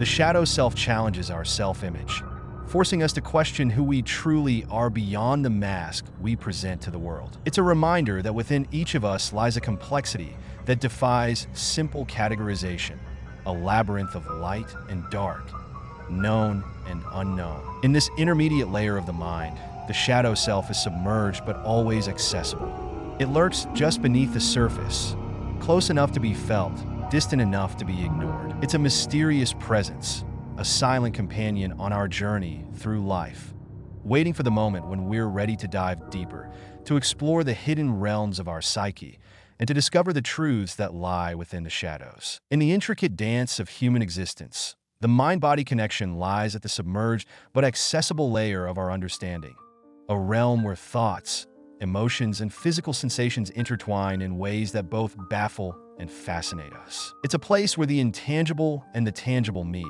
where the invisible workings of the mind manifest through the body's every move, every ache, every surge of vitality. We sense its presence, though we rarely explore it deeply, content to let it remain a mystery, an unspoken truth that shapes our lives in subtle yet profound ways. This connection is more than just a metaphor. It's a fundamental aspect of our being that science continues to unravel, yet never fully explain.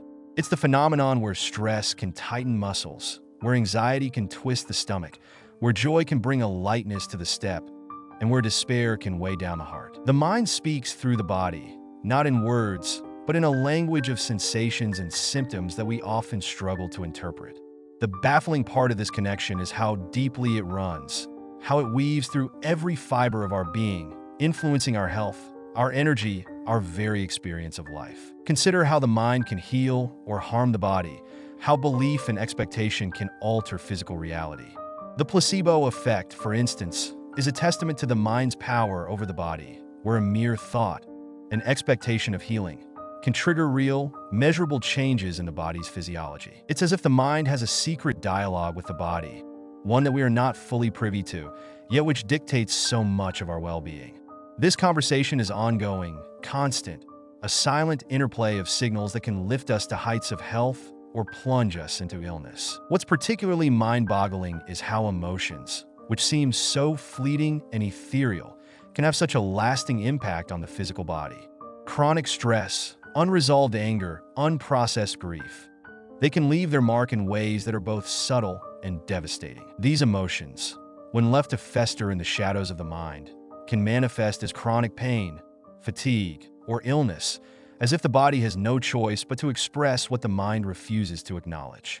Yet, in the same breath, the body can also become a gateway to healing, a way to access and release the emotions that the mind is trapped within. The mind-body connection is elusive, residing in that intermediate space where the conscious and the subconscious meet, where the seen and the unseen interact. It's a layer of our existence that is always within reach, yet so often overlooked, a source of power and mystery that can transform our understanding of health, illness, and what it means to be human. To explore it is to embark on a journey into the depths of our own being, to discover that the boundaries between mind and body are not as clear-cut as we once believed, but are instead fluid, dynamic, and deeply intertwined. This connection is a reminder that we are not just minds and bodies, but complex, integrated beings whose true nature is still largely unexplored. Fear and anxiety dwell in that submerged but accessible layer of the human experience, a place where primal instincts blend with complex emotions, creating a force that shapes our actions and decisions, often without us realizing it. These two companions, though distinct, are closely intertwined. Fear is a response to a clear and present danger, an immediate threat that demands our attention and triggers the fight-or-flight response, a surge of adrenaline that sharpens our senses and prepares us for survival. Anxiety, on the other hand, is more elusive, a shadowy echo of fear that lingers in the mind, projecting possible futures, imagining threats that are not yet real, but feel just as immediate. What is most perplexing about fear and anxiety is their dual nature. On one hand, they are essential to our survival, hardwired into us through millennia of evolution. They're the alarms that warn us of danger, that keep us alert, that drive us to take action when needed. But on the other hand, they can become overwhelming, consuming us in ways that are difficult to escape. Anxiety, especially, has a way of taking root in the mind, growing tendrils that reach into every aspect of our lives, often distorting our perception of reality. It's as if the mind, in its attempt to protect us, becomes trapped in a loop of anticipation, constantly scanning for threats that may never materialize. The nature of fear and anxiety is as much about what lies beneath the surface as it is about what we consciously perceive. There are fears we acknowledge, heights, spiders, the dark.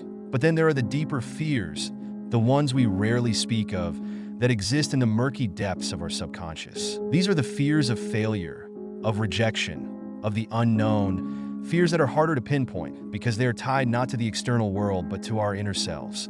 They shape our behavior in subtle, often unnoticed ways, influencing our choices, our relationships, our very sense of self. And because they are so deeply embedded, they can be difficult to confront, hiding behind layers of rationalization and denial. The most mind-boggling aspect of fear and anxiety is how they can be both real and imagined, how the mind can create its own monsters, making us prisoners of our thoughts. This is the paradox. While fear is rooted in something tangible, anxiety often feeds on the intangible, on what might happen, on the uncertainties of life. It's a trickster, creating a sense of danger where none exists, turning everyday situations into potential threats. This can lead to a kind of self-fulfilling prophecy, where the fear of fear itself becomes the greatest burden we carry. In this intermediate layer, where fear and anxiety reside, they are always within reach, influencing our lives in ways we often don't fully understand.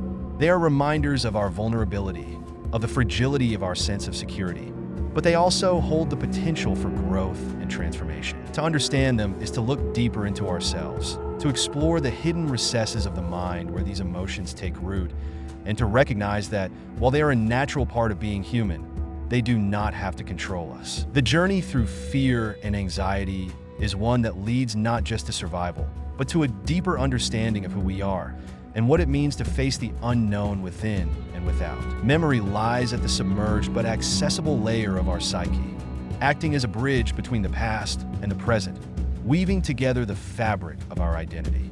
It's not just a repository of events and experiences, but a dynamic force that shapes who we are, who we think we are, and who we aspire to be. Every memory we hold on to, every moment etched into our minds, forms the narrative we tell ourselves about our lives. This narrative is not merely a collection of facts.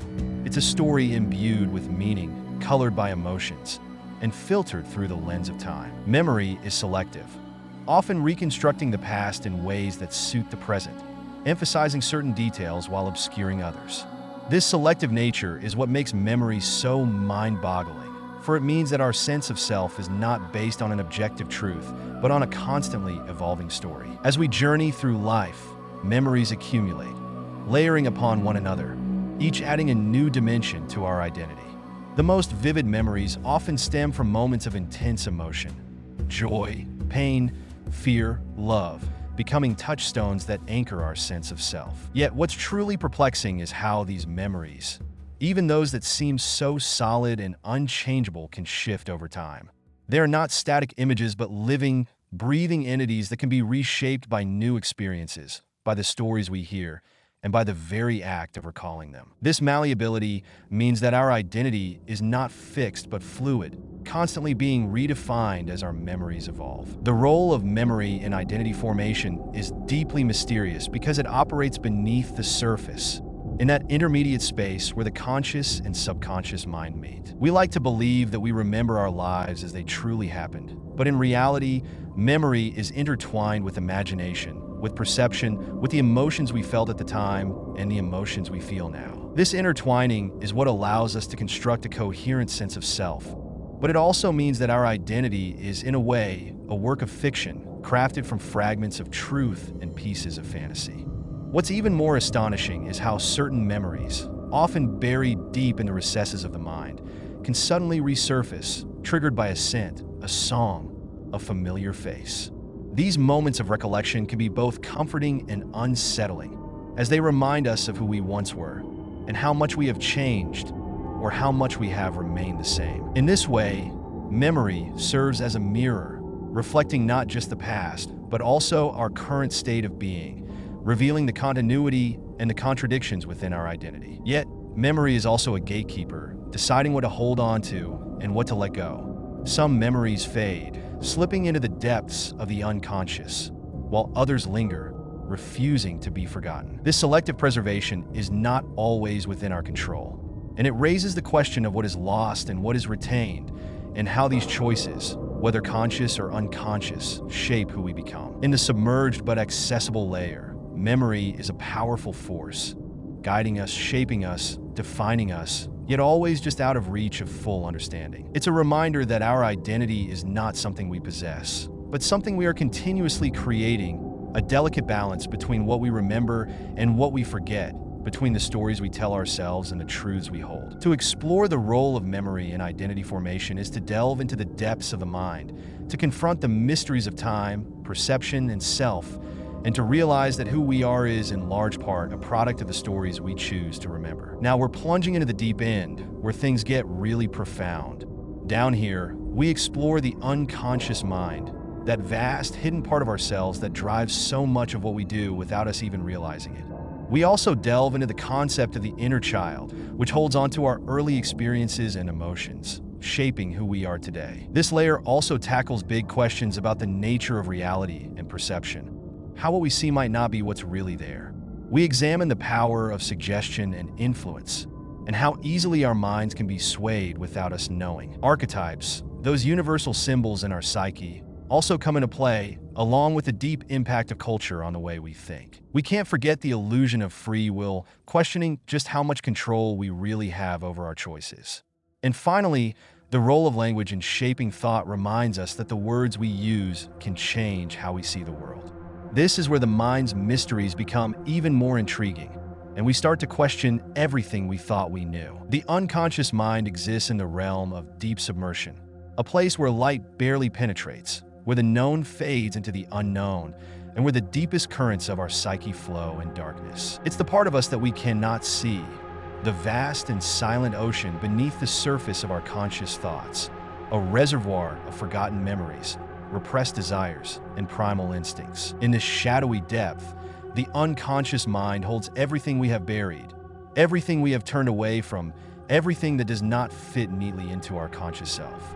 It's a force that operates beyond our awareness, guiding our actions, shaping our dreams, influencing our decisions in ways we can only glimpse in fleeting moments of clarity. What is most baffling about the unconscious mind is its sheer magnitude and influence. While we like to believe that we are the masters of our own minds, that we are driven by reason and will, the unconscious reveals that much of what we do, think, and feel is governed by forces we do not fully understand. It's as if we are passengers on a ship whose course is set by invisible currents, by the unseen tides of the unconscious, moving us in directions we cannot always predict or control. These currents are formed by the echoes of our past, by the instincts inherited from our ancestors, by the desires we dare not acknowledge, and by the fears we cannot face. The unconscious mind is a place of paradoxes, where opposites coexist and contradictions are reconciled. It's where the raw, unfiltered aspects of our psyche reside, where love and hate, creation and destruction, coexist in a chaotic harmony. This duality is what makes the unconscious so mysterious, so difficult to grasp. It is both a source of our greatest strengths and our deepest vulnerabilities, a wellspring of creativity and a cauldron of unresolved conflicts. It speaks to us in symbols, in dreams, in the language of the archetypes that Carl Jung described, tapping into the collective unconscious that connects us all. But what truly boggles the mind is how the unconscious can hold such sway over our lives without us even realizing it. It is the puppeteer behind our thoughts, the hidden architect of our behaviors, shaping our reality from the shadows. This unseen influence can manifest in strange ways, through slips of the tongue, through irrational fears, through sudden impulses that seem to come from nowhere. It is the part of us that dreams in the night, spinning tales that are both familiar and alien, revealing truths we may not be ready to confront in the light of day. Yet, despite its power, the unconscious mind is not an enemy. It is a part of us, a deep and essential part, that seeks to be known, to be integrated into our conscious awareness. But to explore it, to truly understand it, requires a descent into those dark waters, a willingness to face what we have hidden from ourselves. It is a journey fraught with uncertainty, for the unconscious is not easily navigated. It is a labyrinth without a clear map, where the path to self-discovery winds through strange and unsettling terrain. In the depths of deep submersion, the unconscious mind waits, a silent and enigmatic force, holding the keys to our innermost selves. It is a place of mystery, of danger, and of profound potential. To unlock its secrets is to uncover the full complexity of who we are, to confront the darkness within, and to emerge with a deeper understanding of the light. It is the ultimate exploration, not of the outer world, but of the inner, where the boundaries of the self dissolve, and we are left to confront the infinite depths of our own being. The inner child resides in the depths of our psyche, hidden away in the realm of deep submersion, where time becomes fluid and the past merges with the present. This concept is not merely a metaphor, but a living presence within us, a fragment of our younger selves preserved in the shadows of our mind. The inner child is the embodiment of our earliest experiences, our first impressions of the world, and the emotions that shaped us before we even knew how to name them. It holds the innocence, the wonder, the curiosity, but also the wounds, the fears, and the unmet needs that linger beneath the surface of our adult consciousness. What's truly mind-boggling about the inner child is how, despite its seemingly distant existence, it continues to influence our adult lives in profound ways. It is a force that operates silently, yet powerfully, guiding our reactions, shaping our relationships, and coloring our perceptions of the world. The inner child is not bound by the logic of the adult mind. It speaks the language of emotions, of memories, of longings that have never been fully expressed or understood.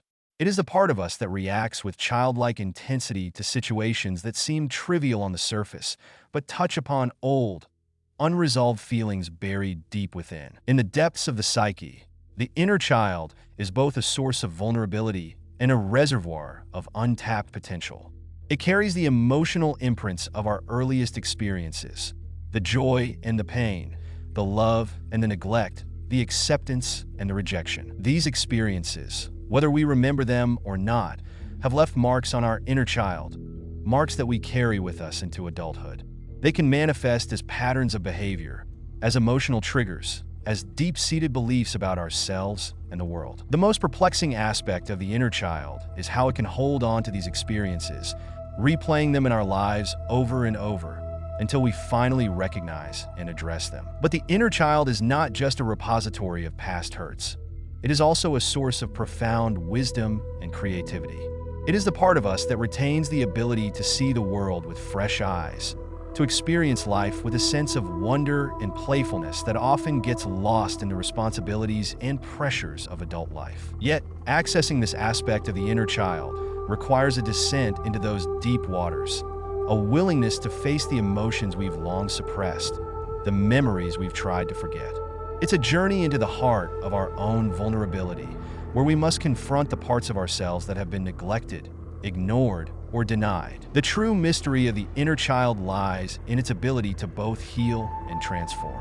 When we connect with this part of ourselves, when we listen to its needs, and when we allow it to express the emotions it has held onto for so long, we open the door to deep, emotional healing. The inner child has the power to reconnect us with our authentic selves, to break free from the patterns of the past, and to rediscover the joy and spontaneity that are our birthright. Yet this process is not without its challenges, for the inner child also holds our deepest fears, our most profound pain, and the aspects of ourselves we find hardest to accept. In the darkness of deep submersion, the inner child waits, a guardian of our most tender and vulnerable parts, a keeper of the keys to our emotional world. It is a reminder that within each of us lies a child who has never truly grown up, who still yearns for the love, the safety, and the acceptance that may have been denied. To engage with the inner child is to embark on a journey into the depths of the self, to confront the shadows of the past, and to emerge with a deeper, more compassionate understanding of who we are. It is an exploration of the heart, where the boundaries between past and present blur, and where the essence of our true self is waiting to be rediscovered. The nature of reality and perception exists in the unfathomable depths of deep submersion, a place where the boundaries of what is real and what is imagined blur and dissolve. It is a labyrinth of consciousness, where every turn reveals a new paradox, a new mystery, a new layer of understanding that challenges the very foundation of our existence. At the heart of this labyrinth lies the question that has haunted humanity since the dawn of awareness. What is reality? And how do we perceive it? The mind, with all its complexities and limitations, is our only tool for navigating this profound enigma. Yet it is also the very thing that distorts and reshapes our perception of reality, creating a world that is as much a construct of our minds as it is an external truth. Perception is the lens through which we experience reality, yet this lens is anything but clear. It is colored by our emotions, our memories, our beliefs, and the countless subtle influences that we are scarcely aware of. Every moment of perception is an act of creation, where the mind interprets sensory input and weaves it into a coherent narrative, a story we tell ourselves about the world and our place within it. But this narrative is not objective. It is a subjective construct, shaped by the limitations of our senses and the biases of our mind. We see what we expect to see, we hear what we want to hear, and in doing so, we often mistake our perceptions for reality itself. What is most mind-boggling about the nature of reality and perception is how easily reality can be altered simply by changing the way we perceive it. The same event, the same object, can appear completely different depending on the perspective from which it is viewed. This is not just a matter of interpretation. It is a fundamental aspect of how reality is experienced. The observer and the observed are intertwined in a dance of perception, where each influences and shapes the other. This interdependence suggests that reality is not a fixed, external truth, but a fluid and dynamic process that is constantly being co-created by our minds and the world around us. In the depths of this understanding lies the unsettling realization that reality, as we know it, is not as solid or as certain as we might like to believe. The world we perceive is filtered through the narrow band of our senses, and even within this limited range, our perceptions are further distorted by the mind's need to make sense of what it perceives. This means that what we consider to be reality is, in many ways, an illusion, a carefully constructed facade that hides the deeper, more complex nature of existence. The mind's capacity to project, to imagine, to dream, blurs the lines between what is real and what is not, creating a world that is as much a reflection of our inner state as it is of the external world. But this realization is not simply disorienting.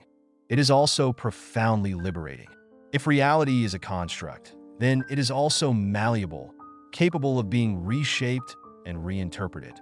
This opens up the possibility of exploring reality in new and unexpected ways, of pushing the boundaries of perception to discover new dimensions of existence. It suggests that the world we experience is not the limit of what is possible, but merely a doorway into deeper realms of understanding, realms that can only be accessed by expanding our awareness and questioning the very nature of what we perceive. In the deepest layers of the mind, where perception meets reality, lies the potential for profound transformation.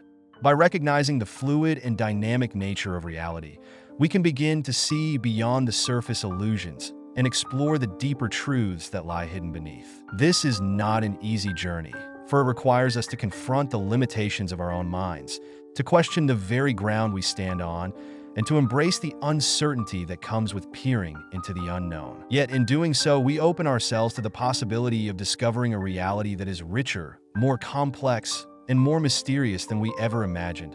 A reality that is not just seen with the eyes, but felt with the soul, understood with the heart, and experienced in the depths of our being. The power of suggestion and influence resides in the depths of deep submersion, where the subtle currents of thought and belief shape the very fabric of our reality without our conscious awareness. It is a force that operates in the shadows, quietly yet profoundly guiding our actions, our decisions, and even our perceptions of the world. At this deep level, suggestion and influence are not just about persuasion or manipulation. They're about the fundamental ways in which our minds can be molded, how our beliefs can be shaped, and how our reality can be constructed by the whispers of others. This power is both fascinating and unsettling because it reveals how fragile and malleable our sense of self and reality truly is. We like to believe that we are rational beings, making decisions based on logic and evidence, but the truth is far more complex. The mind, at its deepest levels, is highly susceptible to suggestion, particularly when it comes from sources we trust or when it taps into our deepest fears and desires. A single word, a subtle gesture, a fleeting expression can plant a seed in the fertile soil of the unconscious, where it grows and spreads, influencing our thoughts and actions in ways we may never fully realize. What makes the power of suggestion so mind-boggling is its ability to bypass our conscious defenses, to slip past the barriers we erect to protect our autonomy and self-determination. It operates through subtle cues, through tone, through implication, through the unspoken messages that lie beneath the surface of communication. These suggestions can shape our perceptions, altering the way we see ourselves, others, and the world around us. They can influence our emotions, triggering responses that seem inexplicable in their intensity or direction. They can even change our memories, reshaping the past to fit a new narrative, one that serves the interests of those who wield the power of suggestion. In the deep waters of influence, our minds are like clay, soft and impressionable, capable of being shaped by those who understand the art of suggestion. This is not always a malevolent force.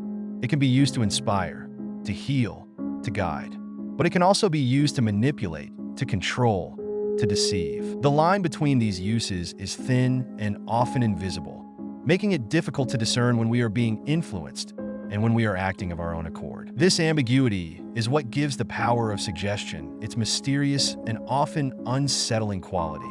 It operates in the spaces between awareness and unconsciousness, where we are most vulnerable and least aware of our vulnerability. Yet, the power of suggestion is not just something that others wield over us. It is also a force we can harness within ourselves. The suggestions we give ourselves, the beliefs we choose to adopt, the narratives we construct about our lives, all have the power to shape our reality in profound ways. By becoming aware of this power, we can begin to reclaim our agency, to choose the suggestions that serve us, to resist those that do not, and to influence our own minds in ways that align with our true desires and values. But to truly understand and harness this power, we must dive into the depths of our own minds, exploring the hidden currents of thought and belief that lie beneath the surface. We must confront the ways in which we have been influenced, often without our knowledge, and examine the suggestions that have shaped our lives. This journey into the depths is not easy, for it requires us to face the reality of our own susceptibility, to acknowledge that we are not always in control of our thoughts and actions.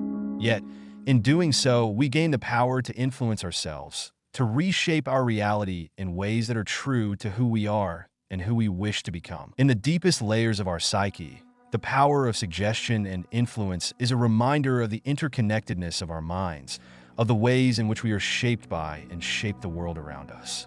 It is a force that can be both liberating and constraining, depending on how it is used and understood. To explore this power is to dive into the depths of human consciousness, where the boundaries between self and other, between thought and reality, blur and dissolve, revealing the profound and often unsettling truth that our reality is, in many ways, a creation of the mind. The role of archetypes in the human psyche lies deep within the hidden recesses of our minds, submerged in a realm where the universal and the personal converge. Archetypes are not mere symbols or figures. They are the fundamental building blocks of the human experience, the primordial images and motifs that have shaped our stories, our cultures, and our understanding of the world since time immemorial. They exist in the collective unconscious, a vast and mysterious ocean of shared memories and experiences that transcend individual lives and connect us to the very essence of what it means to be human. These archetypes are the patterns upon which our thoughts, emotions, and behaviors are often unknowingly modeled. They are the hero, the mother, the shadow, the trickster, eternal figures that appear in myths, dreams, and art across all cultures and epochs. But their true power lies in their ability to influence our inner world, guiding us through the labyrinth of the psyche, shaping our identity, our desires, and our fears. The mind-boggling aspect of archetypes is how they operate below the threshold of conscious awareness, yet exert such a profound influence on our lives. They are the hidden scripts that direct our actions, the silent voices that whisper to us in our dreams, the unseen forces that pull us towards certain paths and away from others. At this deep level, archetypes reveal themselves not through rational thought, but through symbols, emotions, and intuitions. They speak a language that the conscious mind struggles to understand, a language of images and feelings that resonates with something ancient and eternal within us. When we encounter an archetype in our lives, whether in a dream, a story, or a moment of profound insight, we are not just seeing a symbol. We are touching something that has been part of the human experience for millennia. This connection to the collective unconscious is what gives archetypes their power. They are not just individual experiences, but universal truths that bind us together across time and space. Yet, what is most unsettling about archetypes is how they can shape our lives in ways we do not fully comprehend. They are the underlying patterns that influence our relationships, our choices, our sense of meaning and purpose. The hero's journey, for instance, is not just a story we tell. It is a pattern we live, an inner journey of growth, struggle, and transformation that we all must undertake at some point in our lives. The shadow, likewise, represents the parts of ourselves we refuse to acknowledge, the dark aspects of our personality that we project onto others, but must eventually confront if we are to become whole. But these archetypes are not fixed or static. They are dynamic, evolving with us as we grow and change. They can be sources of inspiration and guidance, helping us to navigate the complexities of life, to find our place in the world, to understand our deepest desires and fears. But they can also be sources of conflict, trapping us in patterns of behavior that no longer serve us, driving us toward goals that are not truly our own. The challenge lies in recognizing these archetypal patterns within ourselves, in understanding how they shape our thoughts, our emotions, our very sense of self. To explore the role of archetypes in the human psyche is to embark on a journey into the deepest layers of consciousness, where the boundaries between the individual and the collective blur, where personal experience merges with universal truth. It is a journey into the heart of what it means to be human, to connect with the ancient forces that have shaped our species since the dawn of time. Yet, this journey is not without its dangers, for the archetypes can be overwhelming in their power, leading us down paths we do not fully understand, confronting us with truths we may not be ready to face. In the depths of deep submersion, archetypes are the currents that guide us, the hidden maps that chart the course of our lives. They are the keys to understanding ourselves and our place in the world, but they are also the mysteries that we must unravel if we are to achieve true self-awareness. To engage with them is to dive into the depths of the human psyche, to confront the ancient and eternal forces that lie within us all, and to emerge with a deeper understanding of who we are and what we are capable of becoming. In the depths of deep submersion, where the mind meets the unseen forces that shape it, lies the profound and often hidden impact of culture on thought processes. Culture is not just a backdrop to our lives. It is the very fabric from which our thoughts are woven, an intricate and pervasive force that shapes the way we perceive, understand, and interact with the world. From the moment we are born, culture begins to mold our minds, embedding within us the norms, values, and patterns of thought that define our way of being. But what is truly mind-boggling is how deeply this influence runs, how it seeps into the very structure of our thinking, guiding us without our conscious awareness. At this deep level, culture operates not as a set of explicit rules or teachings, but as a subtle and pervasive force that shapes our cognitive frameworks. It determines the categories we use to organize the world, the assumptions we make about reality, the ways we interpret and respond to our experiences. These cultural patterns are so deeply ingrained that they become invisible to us, like the air we breathe. We do not see them, yet they influence every aspect of our thinking, from the language we use to express our thoughts to the logic we employ in solving problems. One of the most astonishing aspects of culture's impact on thought processes is how it can create entirely different ways of understanding the world. Two people from different cultures may look at the same situation and perceive it in completely different ways, guided by the distinct mental frameworks that their respective cultures have instilled in them. This is not just a matter of perspective.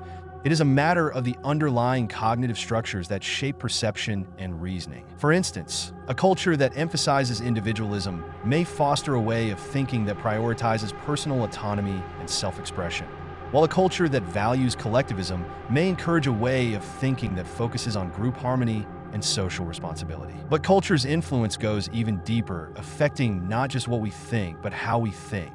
It shapes the very processes of cognition, the ways in which we reason, solve problems, and make decisions.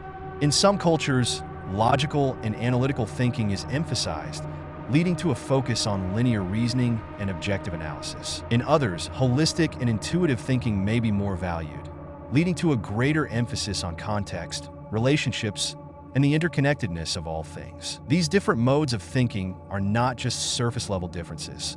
They are deeply rooted in the cultural environment, shaping the neural pathways in our brains and influencing the way we approach every aspect of life. What is truly unsettling about this deep cultural influence is how it can limit our understanding of the world. We are often unaware of the extent to which our thoughts are shaped by our cultural context, leading us to believe that our way of thinking is the only or the best way. This cultural conditioning can create blind spots, preventing us from seeing alternative perspectives or considering different approaches. It can also lead to conflicts and misunderstandings when people from different cultures interact, each bringing their own culturally shaped cognitive frameworks to the table. Yet, within this deep influence of culture lies the potential for growth and transformation. By becoming aware of the cultural patterns that shape our thinking, we can begin to question them, to explore alternative ways of understanding the world, and to expand our cognitive horizons. This requires a willingness to dive deep into the unconscious layers of our minds, to uncover the cultural assumptions that lie hidden there, and to confront the ways in which they have limited our thinking. It is a journey into the depths of the human psyche, where culture and thought are inextricably intertwined, and where the potential for new ways of thinking and being lies waiting to be discovered. In this deep, submerged realm, the impact of culture on thought processes is both a force that shapes us and a mystery that challenges us. It is a reminder that our minds are not isolated entities. but products of a complex and dynamic interplay between the individual and the collective, the personal and the cultural. To explore this impact is to delve into the depths of our own consciousness, to uncover the hidden influences that guide our thoughts, and to discover the ways in which we can transcend the limitations of our cultural conditioning to reach a deeper, more expansive understanding of ourselves and the world. Beneath the surface of our daily decisions and actions lies the profound and unsettling enigma of free will, a concept that often lingers in the shadows of human consciousness. At first glance, it seems simple, an inherent belief that we are the architects of our choices, the masters of our destinies. We wake up, we decide, we act, all under the comforting illusion that these decisions are purely our own.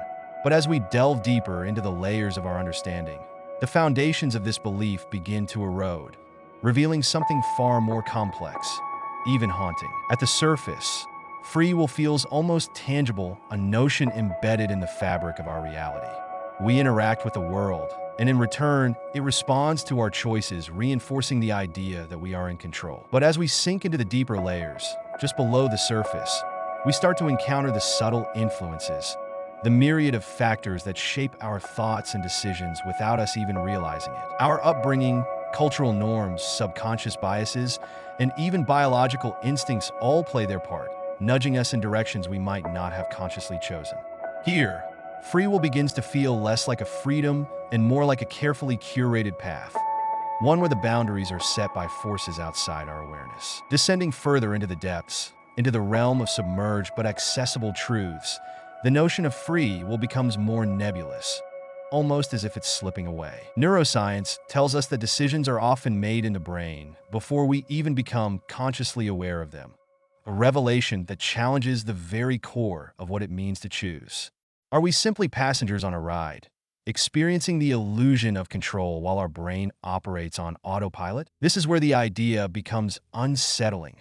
How much of our lives are predetermined by neural pathways and chemical reactions? The human element here is one of discomfort, a quiet realization that our cherished autonomy may be more fiction than fact. In the depths of deep submersion, where the light barely reaches, free will transforms into an abstract concept, almost as if it were a mirage. Here, it intertwines with philosophical and metaphysical questions, where determinism and randomness converge in a dance that defies simple explanation. It is a place where time and causality blur, where the past, present, and future are inextricably linked, creating a web that seems impossible to unravel.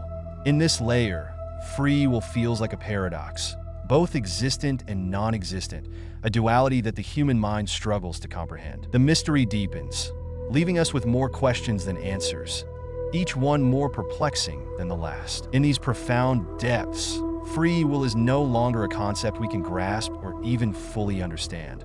It exists in the shadows, a fleeting whisper in the void, challenging us to question everything we know about ourselves and the world around us. The mind-boggling truth is that the deeper we go, the less certain we become of our own agency, and the more we realize that perhaps, just perhaps, our lives are guided by unseen currents, flowing through a vast ocean of causality, where true freedom may be nothing more than a beautiful, elusive illusion. Language, on the surface, appears to be a tool, a means of communication, a way to convey thoughts, ideas, and emotions.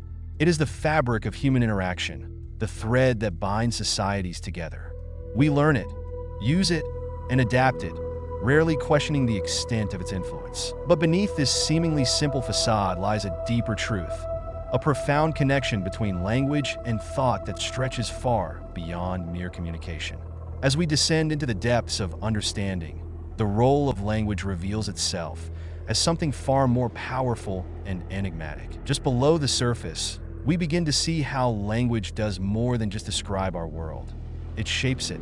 The words we use, the structure of our sentences, the metaphors we choose, all subtly mold our perception of reality. Language becomes a lens through which we view the world, coloring our thoughts, guiding our interpretations, and even limiting what we can conceive.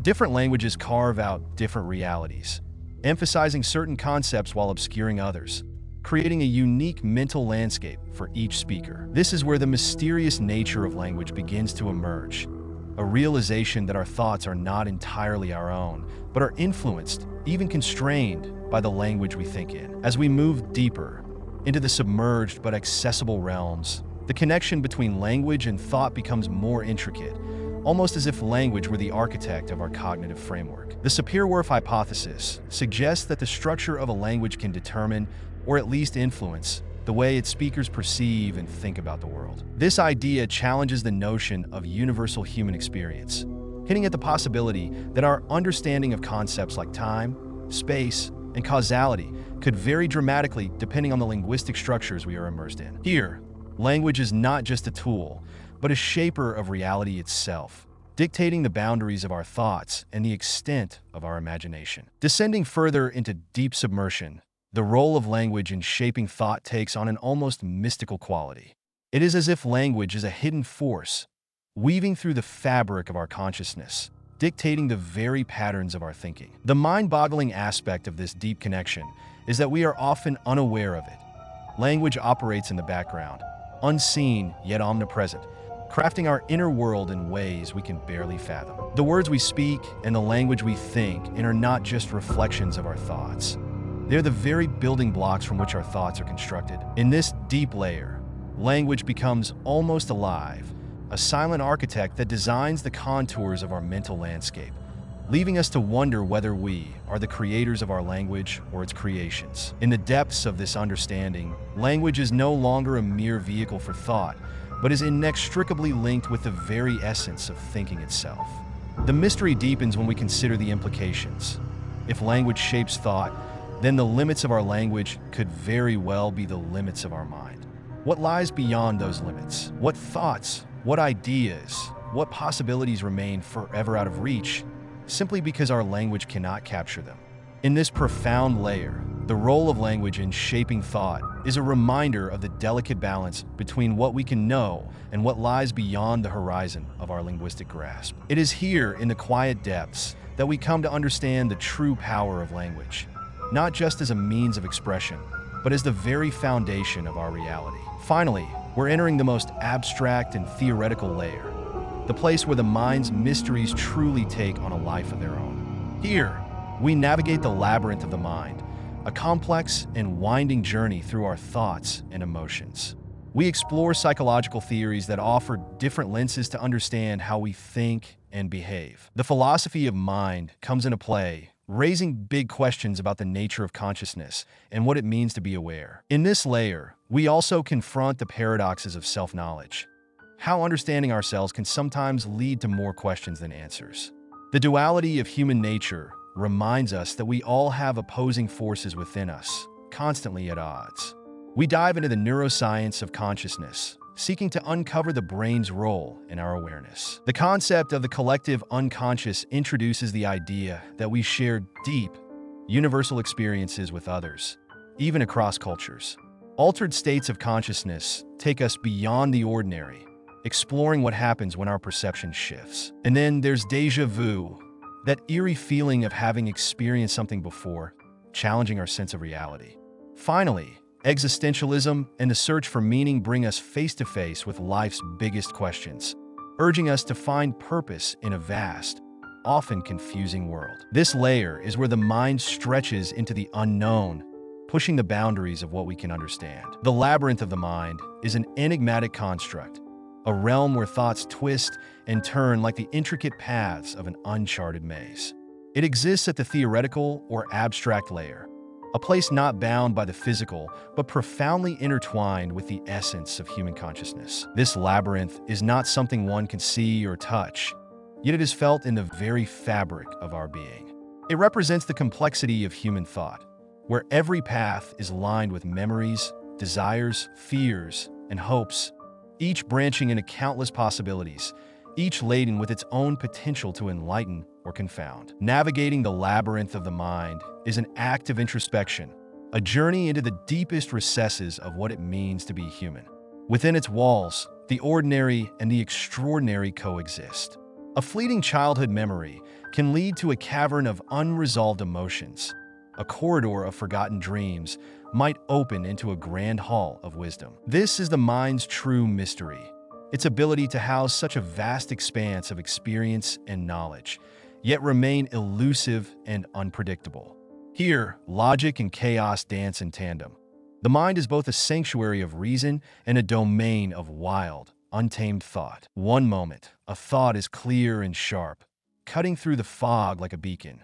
The next, it disperses into the mist, becoming nothing more than a faint echo in the distance. What is mind-boggling about this labyrinth is its infinite nature.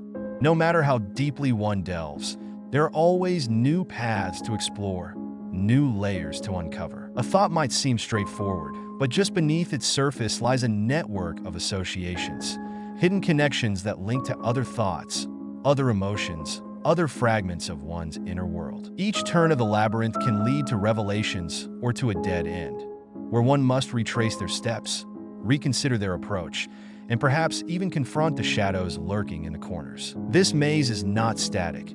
It shifts and evolves with every experience, every moment of reflection. It is a living entity, as dynamic as the mind itself.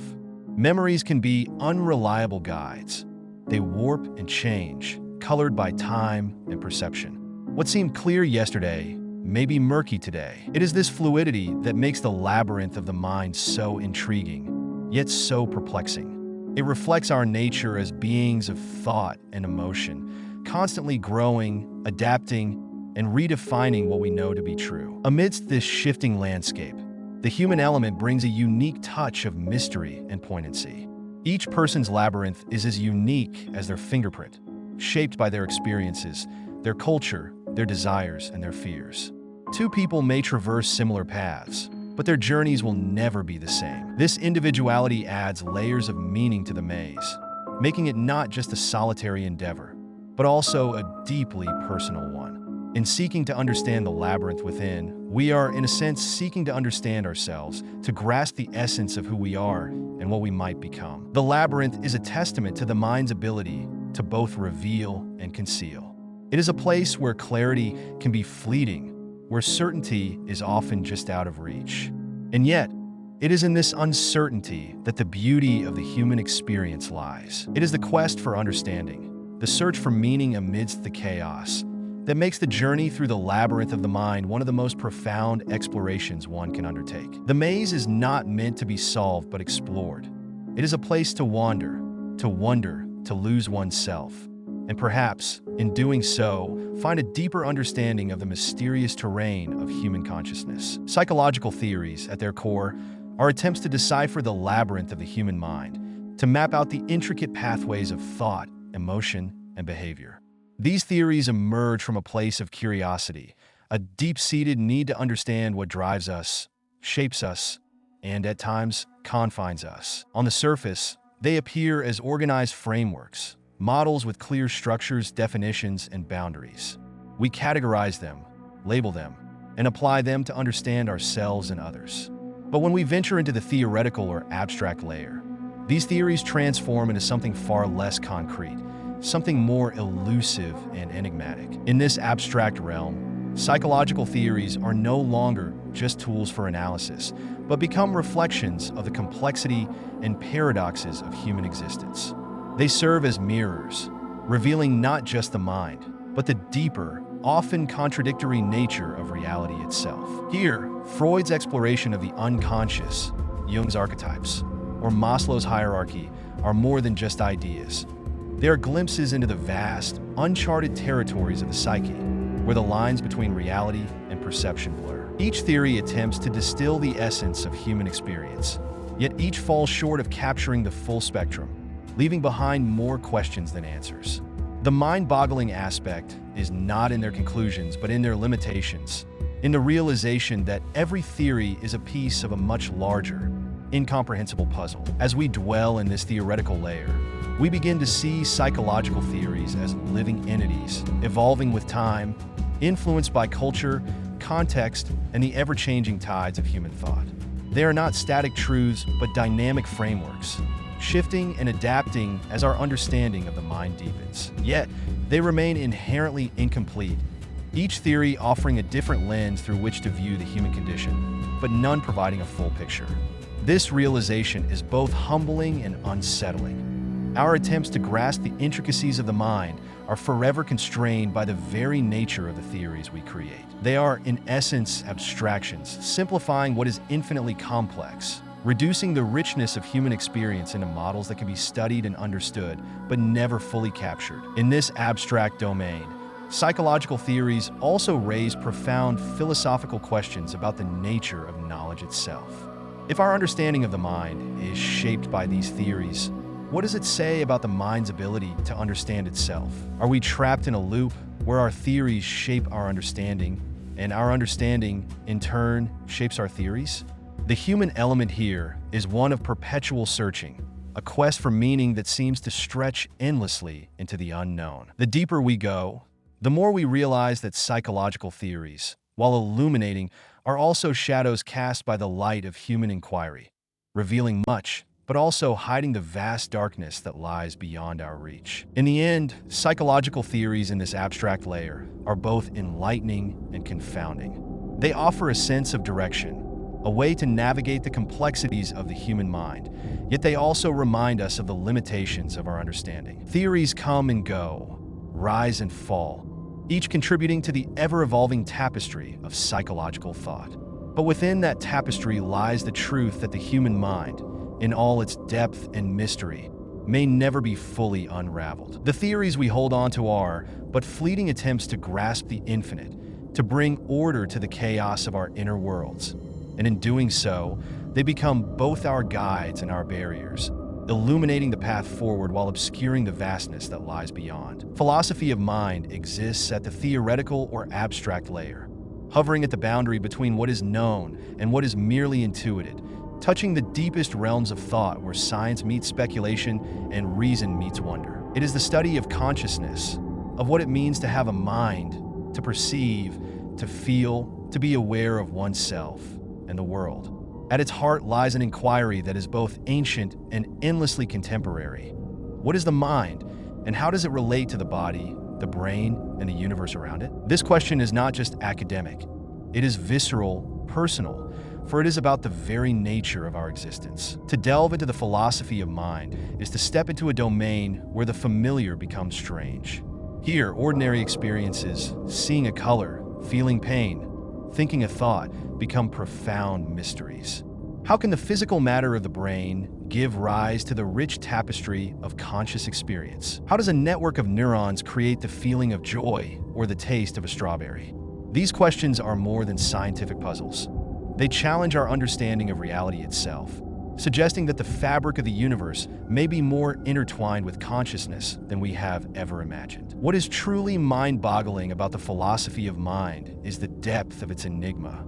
It confronts us with paradoxes that defy easy resolution. The idea that the mind could be entirely reducible to physical processes seems at odds with the vividness and immediacy of subjective experience. Yet, the notion that the mind is something separate from the body raises its own dilemmas, invoking a dualism that feels both intuitively right and impossibly wrong. This duality permeates every corner of the field, reflecting the tension between our intuitive understanding of ourselves as conscious beings and the relentless march of scientific discovery.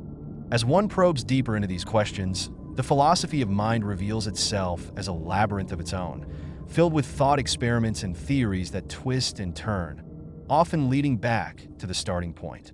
It is here that we encounter the hard problem of consciousness, the question of how and why we have subjective experiences at all. This problem resists straightforward answers, defying even the most sophisticated scientific explanations, suggesting that there is something fundamentally mysterious about the very existence of consciousness. Amidst this exploration, the human element is ever present.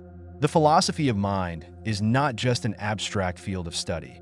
It is a reflection of our deepest desires to understand ourselves, to make sense of the experiences that define us. Every theory, every argument, is imbued with the personal quest for meaning, for a glimpse into the nature of our own minds. It is a journey that is at once universal and deeply individual, for while the questions it raises are shared by all who ponder the nature of consciousness, the answers, if they exist, are felt most profoundly in the private theater of the self. In the philosophy of mind, we encounter the profound mystery of what it means to be.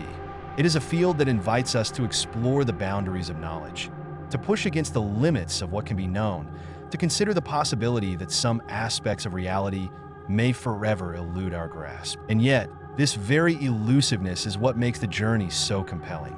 To contemplate the philosophy of mind is to stand on the edge of a vast unknown, peering into the depths of our own nature, seeking to understand the ungraspable essence of what it means to think, to feel, to be alive. It is a quest that is as endless as it is essential, as mysterious as it is profound, a reflection of the deepest mysteries of the human spirit. Self-knowledge is a concept that lures us in with a promise of clarity and understanding. Yet the deeper we venture into its depths, the more elusive it becomes. On the surface, it seems straightforward. Know yourself, understand your thoughts, your desires, your fears. We are encouraged to introspect, to reflect, to dig into the recesses of our minds in search of some essential truth about who we are. But as we descend into the abstract layers of self-knowledge, we encounter paradoxes that twist and turn, leading us not to answers, but to more profound questions, each one more perplexing than the last. In this abstract realm, the pursuit of self-knowledge becomes a journey through a hall of mirrors, where each reflection offers a different perspective, yet none reveals the whole picture. The more we try to grasp our true selves, the more our understanding slips through our fingers, like trying to hold onto water. We are faced with the paradox that to truly know ourselves, we must see beyond our own biases, our own perspectives. Yet these are the very tools we use to gain that knowledge.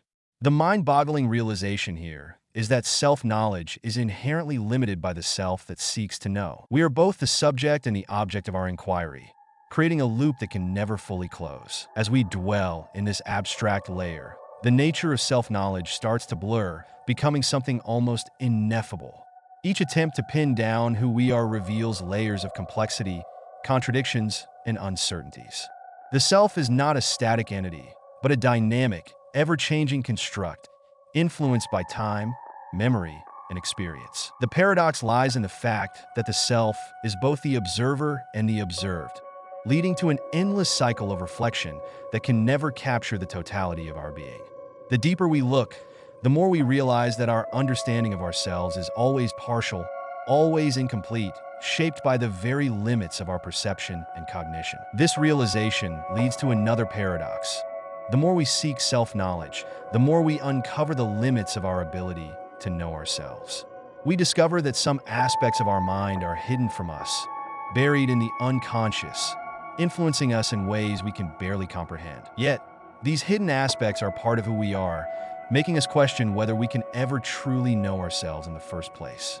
The human element here is one of profound humility, an acknowledgement that our quest for self-knowledge may be endless, that the self is a mystery that can be explored but never fully understood. In this theoretical layer, self-knowledge becomes a dance between knowing and not knowing, between certainty and doubt.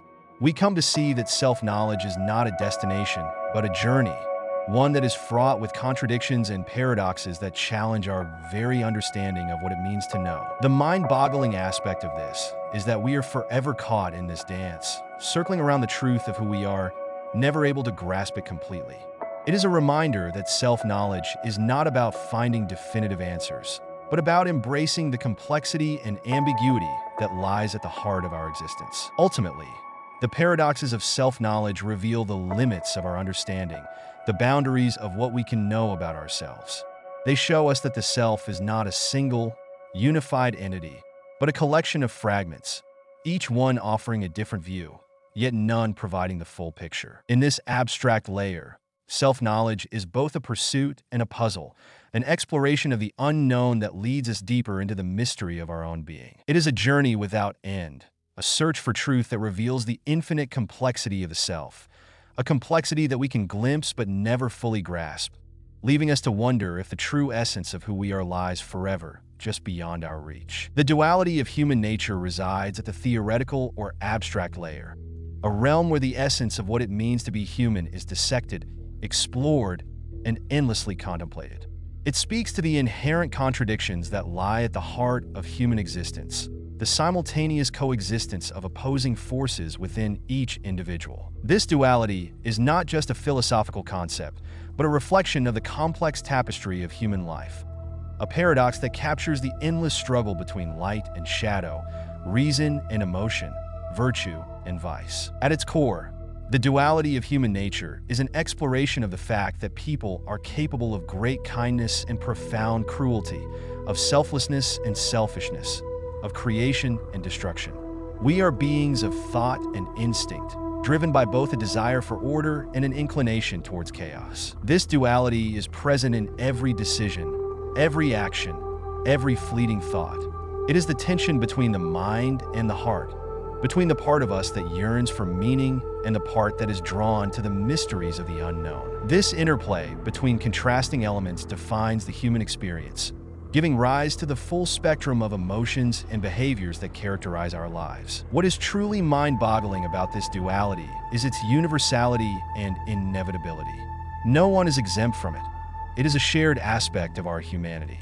It is both a source of inner conflict and a wellspring of creativity, driving us to question, to explore, to push the boundaries of what we believe to be true. The duality within us can lead to profound introspection, forcing us to confront the parts of ourselves we do not fully understand, the parts that challenge our notions of who we are. It is in this confrontation that we find both discomfort and revelation, as the familiar becomes strange, and the lines between right and wrong, good and evil, blur and blend. This inherent duality is not a flaw, but a feature of our nature. It is what makes us unpredictable, capable of change, growth, and transformation.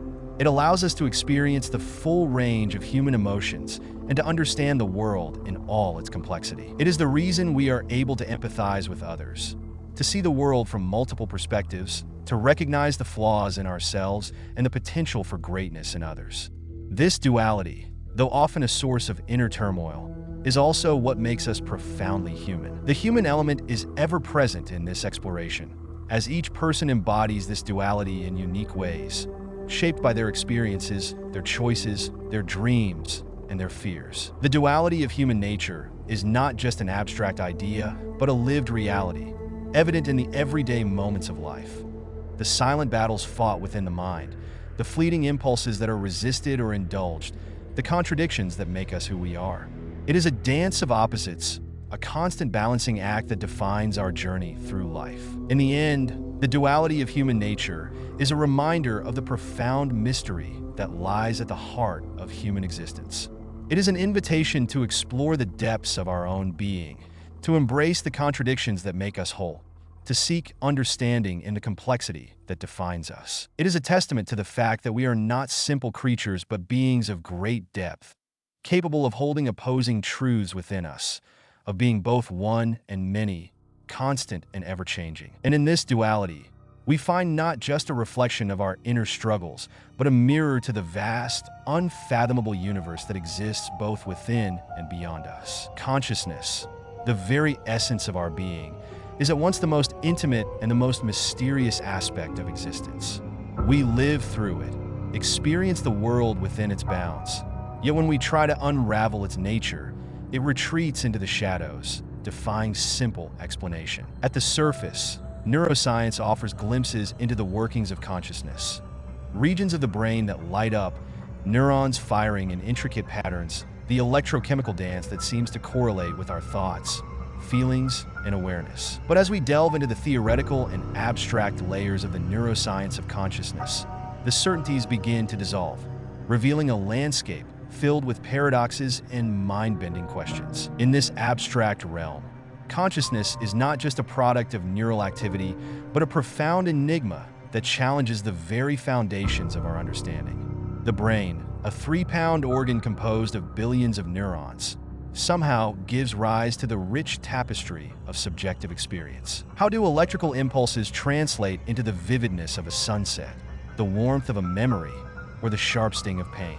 This is the hard problem of consciousness, a term that captures the staggering gap between the physical processes we can observe and the inner experiences that define our existence. The mind-boggling aspect is that despite all our advances in neuroscience, the leap from brain activity to conscious experience remains a mystery, one that may never be fully bridged. As we descend further into this abstract layer, we encounter theories that stretch the boundaries of conventional thought.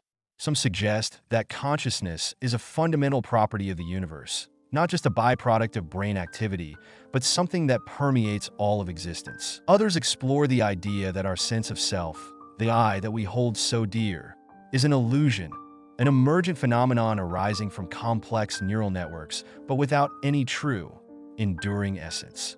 Here, neuroscience meets philosophy, and the lines between objective science and subjective experience blur. The human element in this exploration is one of awe and bewilderment, a recognition that the very thing that allows us to question, to explore, and to understand may itself be beyond our full comprehension. In these depths, the neuroscience of consciousness becomes almost surreal, a puzzle with pieces that don't seem to fit, yet somehow form a coherent, if incomplete, picture. Theories like integrated information theory or global workspace theory attempt to explain how consciousness emerges from the brain's complexity, yet each theory raises new questions, new uncertainties.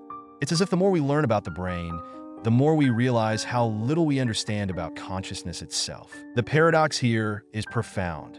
We use our conscious minds to study consciousness, yet we are trapped within the very phenomenon we seek to explain, like a flashlight trying to illuminate itself. This journey into the neuroscience of consciousness also confronts us with the possibility that some aspects of our inner experience may be forever beyond scientific explanation. Perhaps consciousness is not something that can be fully understood in terms of neurons and synapses, but something that requires a new kind of thinking, a new paradigm that we have yet to discover.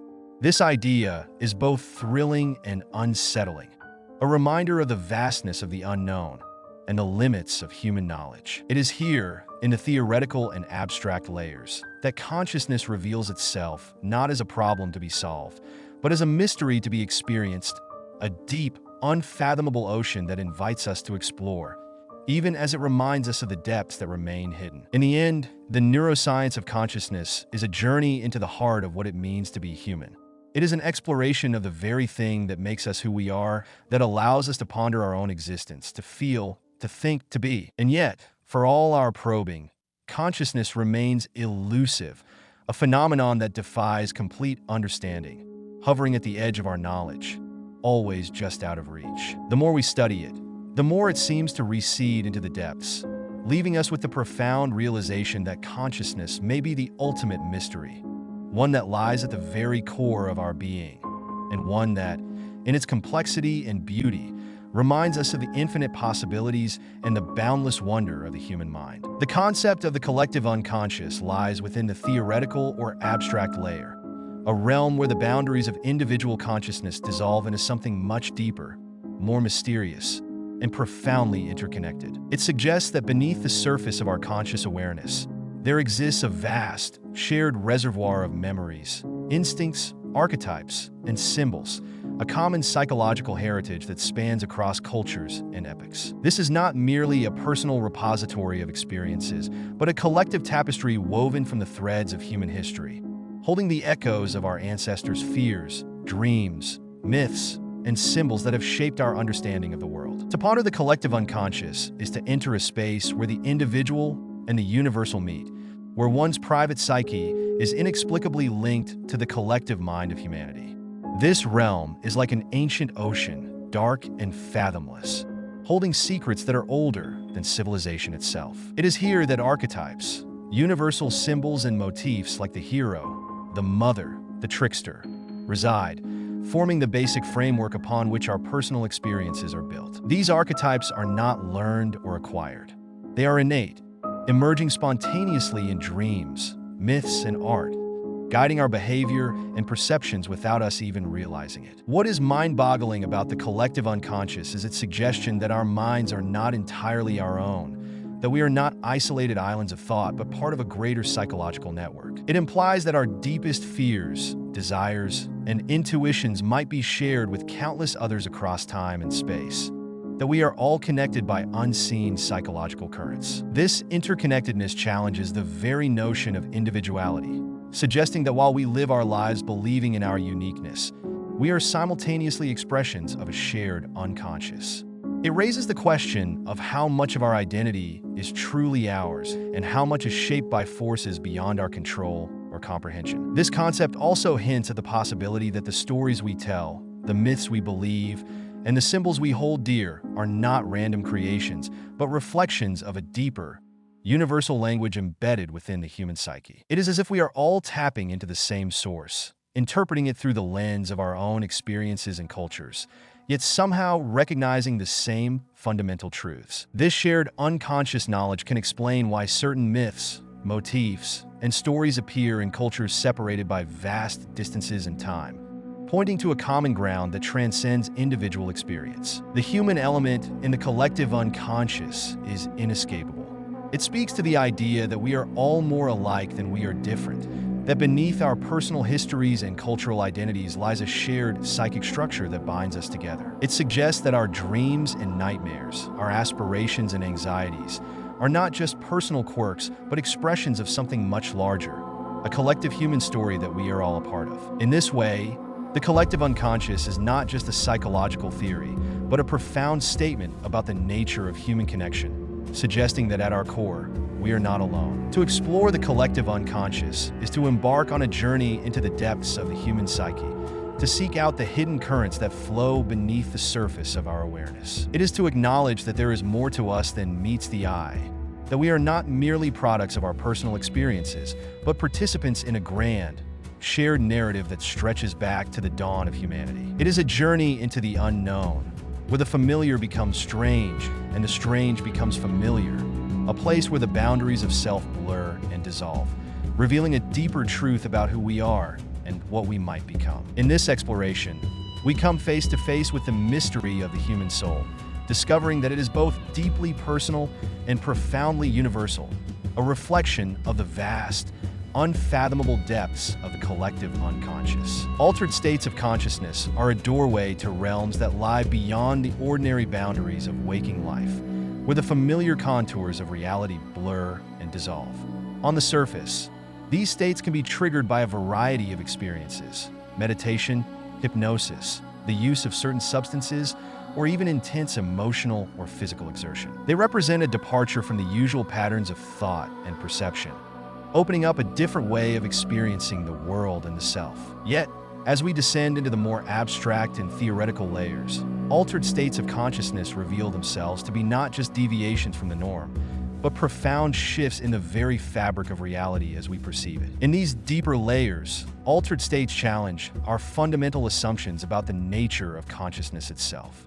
What does it mean to enter a state where the boundaries between the self and the external world begin to dissolve, where time loses its linearity, where thoughts become fluid, and where the mind transcends its usual limitations? These experiences suggest that consciousness is far more malleable and expansive than we typically understand.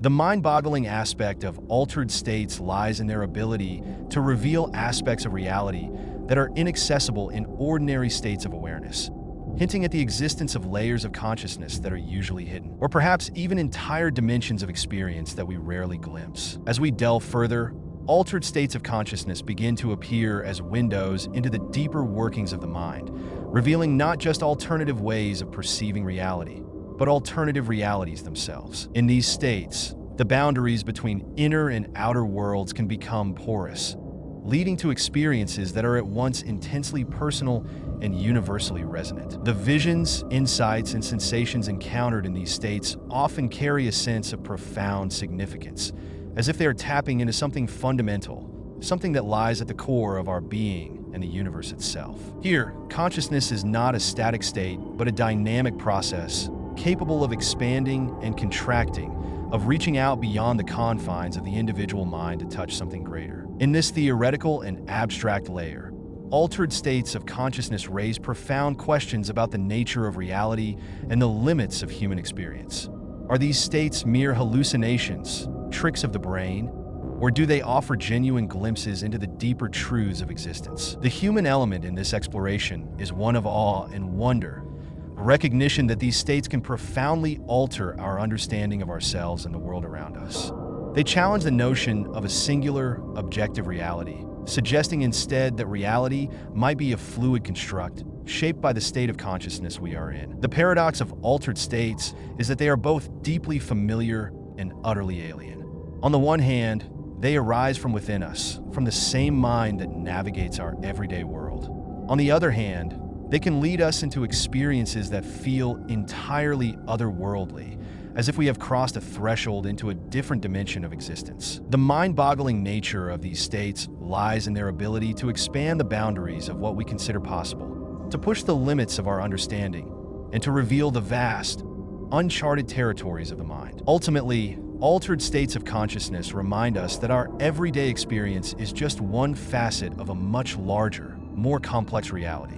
They invite us to explore the depths of our own consciousness, to venture into the unknown, and to confront the mysteries that lie beyond the familiar. In these states, we catch glimpses of a reality that is both beautiful and terrifying, a reality that challenges us to rethink everything we know about the mind, the self, and the nature of existence. It is a journey into the heart of the unknown, where consciousness becomes a vast, infinite landscape, full of possibilities and wonders that lie just beyond the reach of ordinary perception. The experience of déjà vu is a fleeting moment where time seems to fold in on itself, creating a sensation that the present is a repetition of something already lived. It's as if you are walking through a scene that you are certain you've encountered before, even though you know it's impossible. On the surface, déjà vu feels like a simple glitch in the matrix of memory, a momentary overlap where the past and present blur into one. But as we dive deeper into the theoretical layers, this phenomenon reveals itself as a profound and mysterious aspect of consciousness, one that challenges our understanding of time, memory, and reality itself. In these abstract depths, déjà vu becomes more than just a trick of the mind. It feels like a glimpse into the nature of time and existence. It raises the question of whether time is truly linear, or if our perception of it is merely a construct. When you experience déjà vu, it's as if a hidden part of your mind has accessed a parallel timeline, a version of reality where this moment has already occurred. This sensation can be unsettling because it disrupts our usual experience of time as a one-way street, suggesting instead that time might loop or fold, allowing us brief windows into a reality where the past, present, and future coexist. What's mind-boggling about déjà vu is the sheer familiarity of the unfamiliar. It's a paradox, a moment where your brain insists you've been here before, yet reason tells you that it's impossible. This cognitive dissonance leaves you in a state of wonder and confusion, as if you've touched something that lies beyond the normal boundaries of consciousness. Some theories suggest that déjà vu occurs when the brain's memory systems get out of sync, momentarily confusing the present with a past memory that feels similar. Others propose that it could be a brief moment when the brain processes sensory input too quickly, creating the illusion of a memory when there is none. Yet these explanations, while intriguing, only scratch the surface of the experience. At a deeper level, déjà vu invites speculation about the nature of reality itself. Could it be that in that moment, you are tapping into a deeper, more fundamental layer of existence where all moments are interconnected? Perhaps déjà vu is not just a glitch, but a clue, an indication that our understanding of time and memory is far more limited than we realize.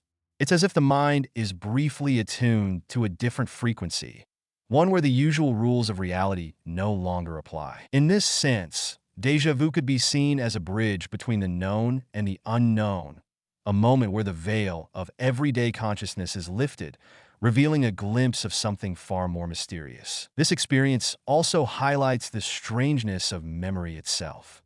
Memory is not a perfect record of the past, but a dynamic, reconstructive process that is constantly being reshaped by our current thoughts and emotions. Déjà vu may be a sign of just how malleable and unreliable our memories really are, a reminder that what we remember is as much about the present as it is about the past. But more than that, it suggests that our minds are capable of connecting to something beyond our immediate experience, something that defies the normal flow of time and space. In the end, déjà vu remains one of those phenomena that science can describe but not fully explain. It is a reminder that the human mind is a deeply mysterious place, full of experiences that challenge our understanding of reality. It is a brief, tantalizing glimpse into the unknown, a moment where the ordinary becomes extraordinary and the familiar becomes strange. And in that moment, we are reminded that there is so much about consciousness, memory, and time that we have yet to understand that the true nature of reality might be far more complex and far more wondrous than we can ever imagine. Existentialism and the search for meaning reside at the theoretical or abstract layer, a place where philosophy delves into the deepest questions of human existence. It is here that the essence of what it means to be truly alive is examined, where the struggle to find purpose in a seemingly indifferent universe becomes a central focus. Existentialism does not offer comforting answers or easy solutions. Instead, it confronts the individual with the stark reality of their freedom and the responsibility that comes with it. It is a philosophy that emerges from the profound realization that life, in and of itself, does not provide inherent meaning, that it is up to each person to create their own sense of purpose in a world that offers none. The search for meaning within existentialism is like navigating an endless sea, where familiar landmarks disappear and one must rely on their own inner compass to find direction. It is a journey that is at once exhilarating and terrifying, a voyage into the unknown where each person must face the fundamental questions. Who am I? Why am I here? What is my place in the world? These questions are not just philosophical musings. They are urgent, pressing, demanding answers that are often elusive and ambiguous. This is what makes existentialism so mind-boggling. It requires us to confront the void, to stare into the abyss of meaninglessness and find a way to create meaning in spite of it. At the heart of existentialism is the idea that existence precedes essence, that we are not born with a predefined purpose or nature, but rather, we are free to define ourselves through our choices and actions. This freedom is both a gift and a burden, as it places the responsibility for our lives squarely on our shoulders. It is this radical freedom that can be so disorienting, so unsettling. With no external authority to dictate what is right or wrong, meaningful or meaningless, we are left to forge our own paths, to construct our own narratives in the face of uncertainty and ambiguity. The human element in existentialism is raw and unfiltered. It speaks to the core of what it means to be human. The desire for meaning, the fear of insignificance, the struggle to find purpose in a vast, indifferent universe. It captures the tension between our yearning for connection, for understanding, for a sense of belonging, and the realization that we are ultimately alone in our search. Each individual's journey is unique, shaped by their experiences, their choices, their failures, and triumphs. And yet, there is a shared element to this search, a common thread that binds us together in our quest for meaning. What is truly profound about existentialism is that it does not shy away from the darker aspects of the human experience. The anxiety, the despair, the sense of alienation that can come from realizing that life is fleeting and uncertain. Instead, it embraces these feelings as integral to the human condition, as catalysts for growth and self-discovery. It is through confronting these emotions, through facing the existential crises that arise from them, that one can begin to carve out a sense of purpose and meaning that is authentic and deeply personal. In this way, existentialism is not just a philosophy of despair, but one of empowerment. It challenges us to take ownership of our lives, to accept the responsibility that comes with freedom, and to create meaning where none exists. It is a call to live authentically, to embrace the uncertainty of life with courage and resolve, to find beauty and significance in the very act of searching for meaning. It is a reminder that while the universe may be indifferent, we are not, that we have the power to shape our destinies, to find meaning in the face of the void, and to live lives that are rich, full, and deeply human. All right, let's wrap this up. We've taken a pretty wild ride from the everyday stuff on the surface of our minds to the deep, mysterious layers where things get really interesting. From understanding our thoughts and emotions to questioning reality itself, it's been quite the journey. Thank you for watching.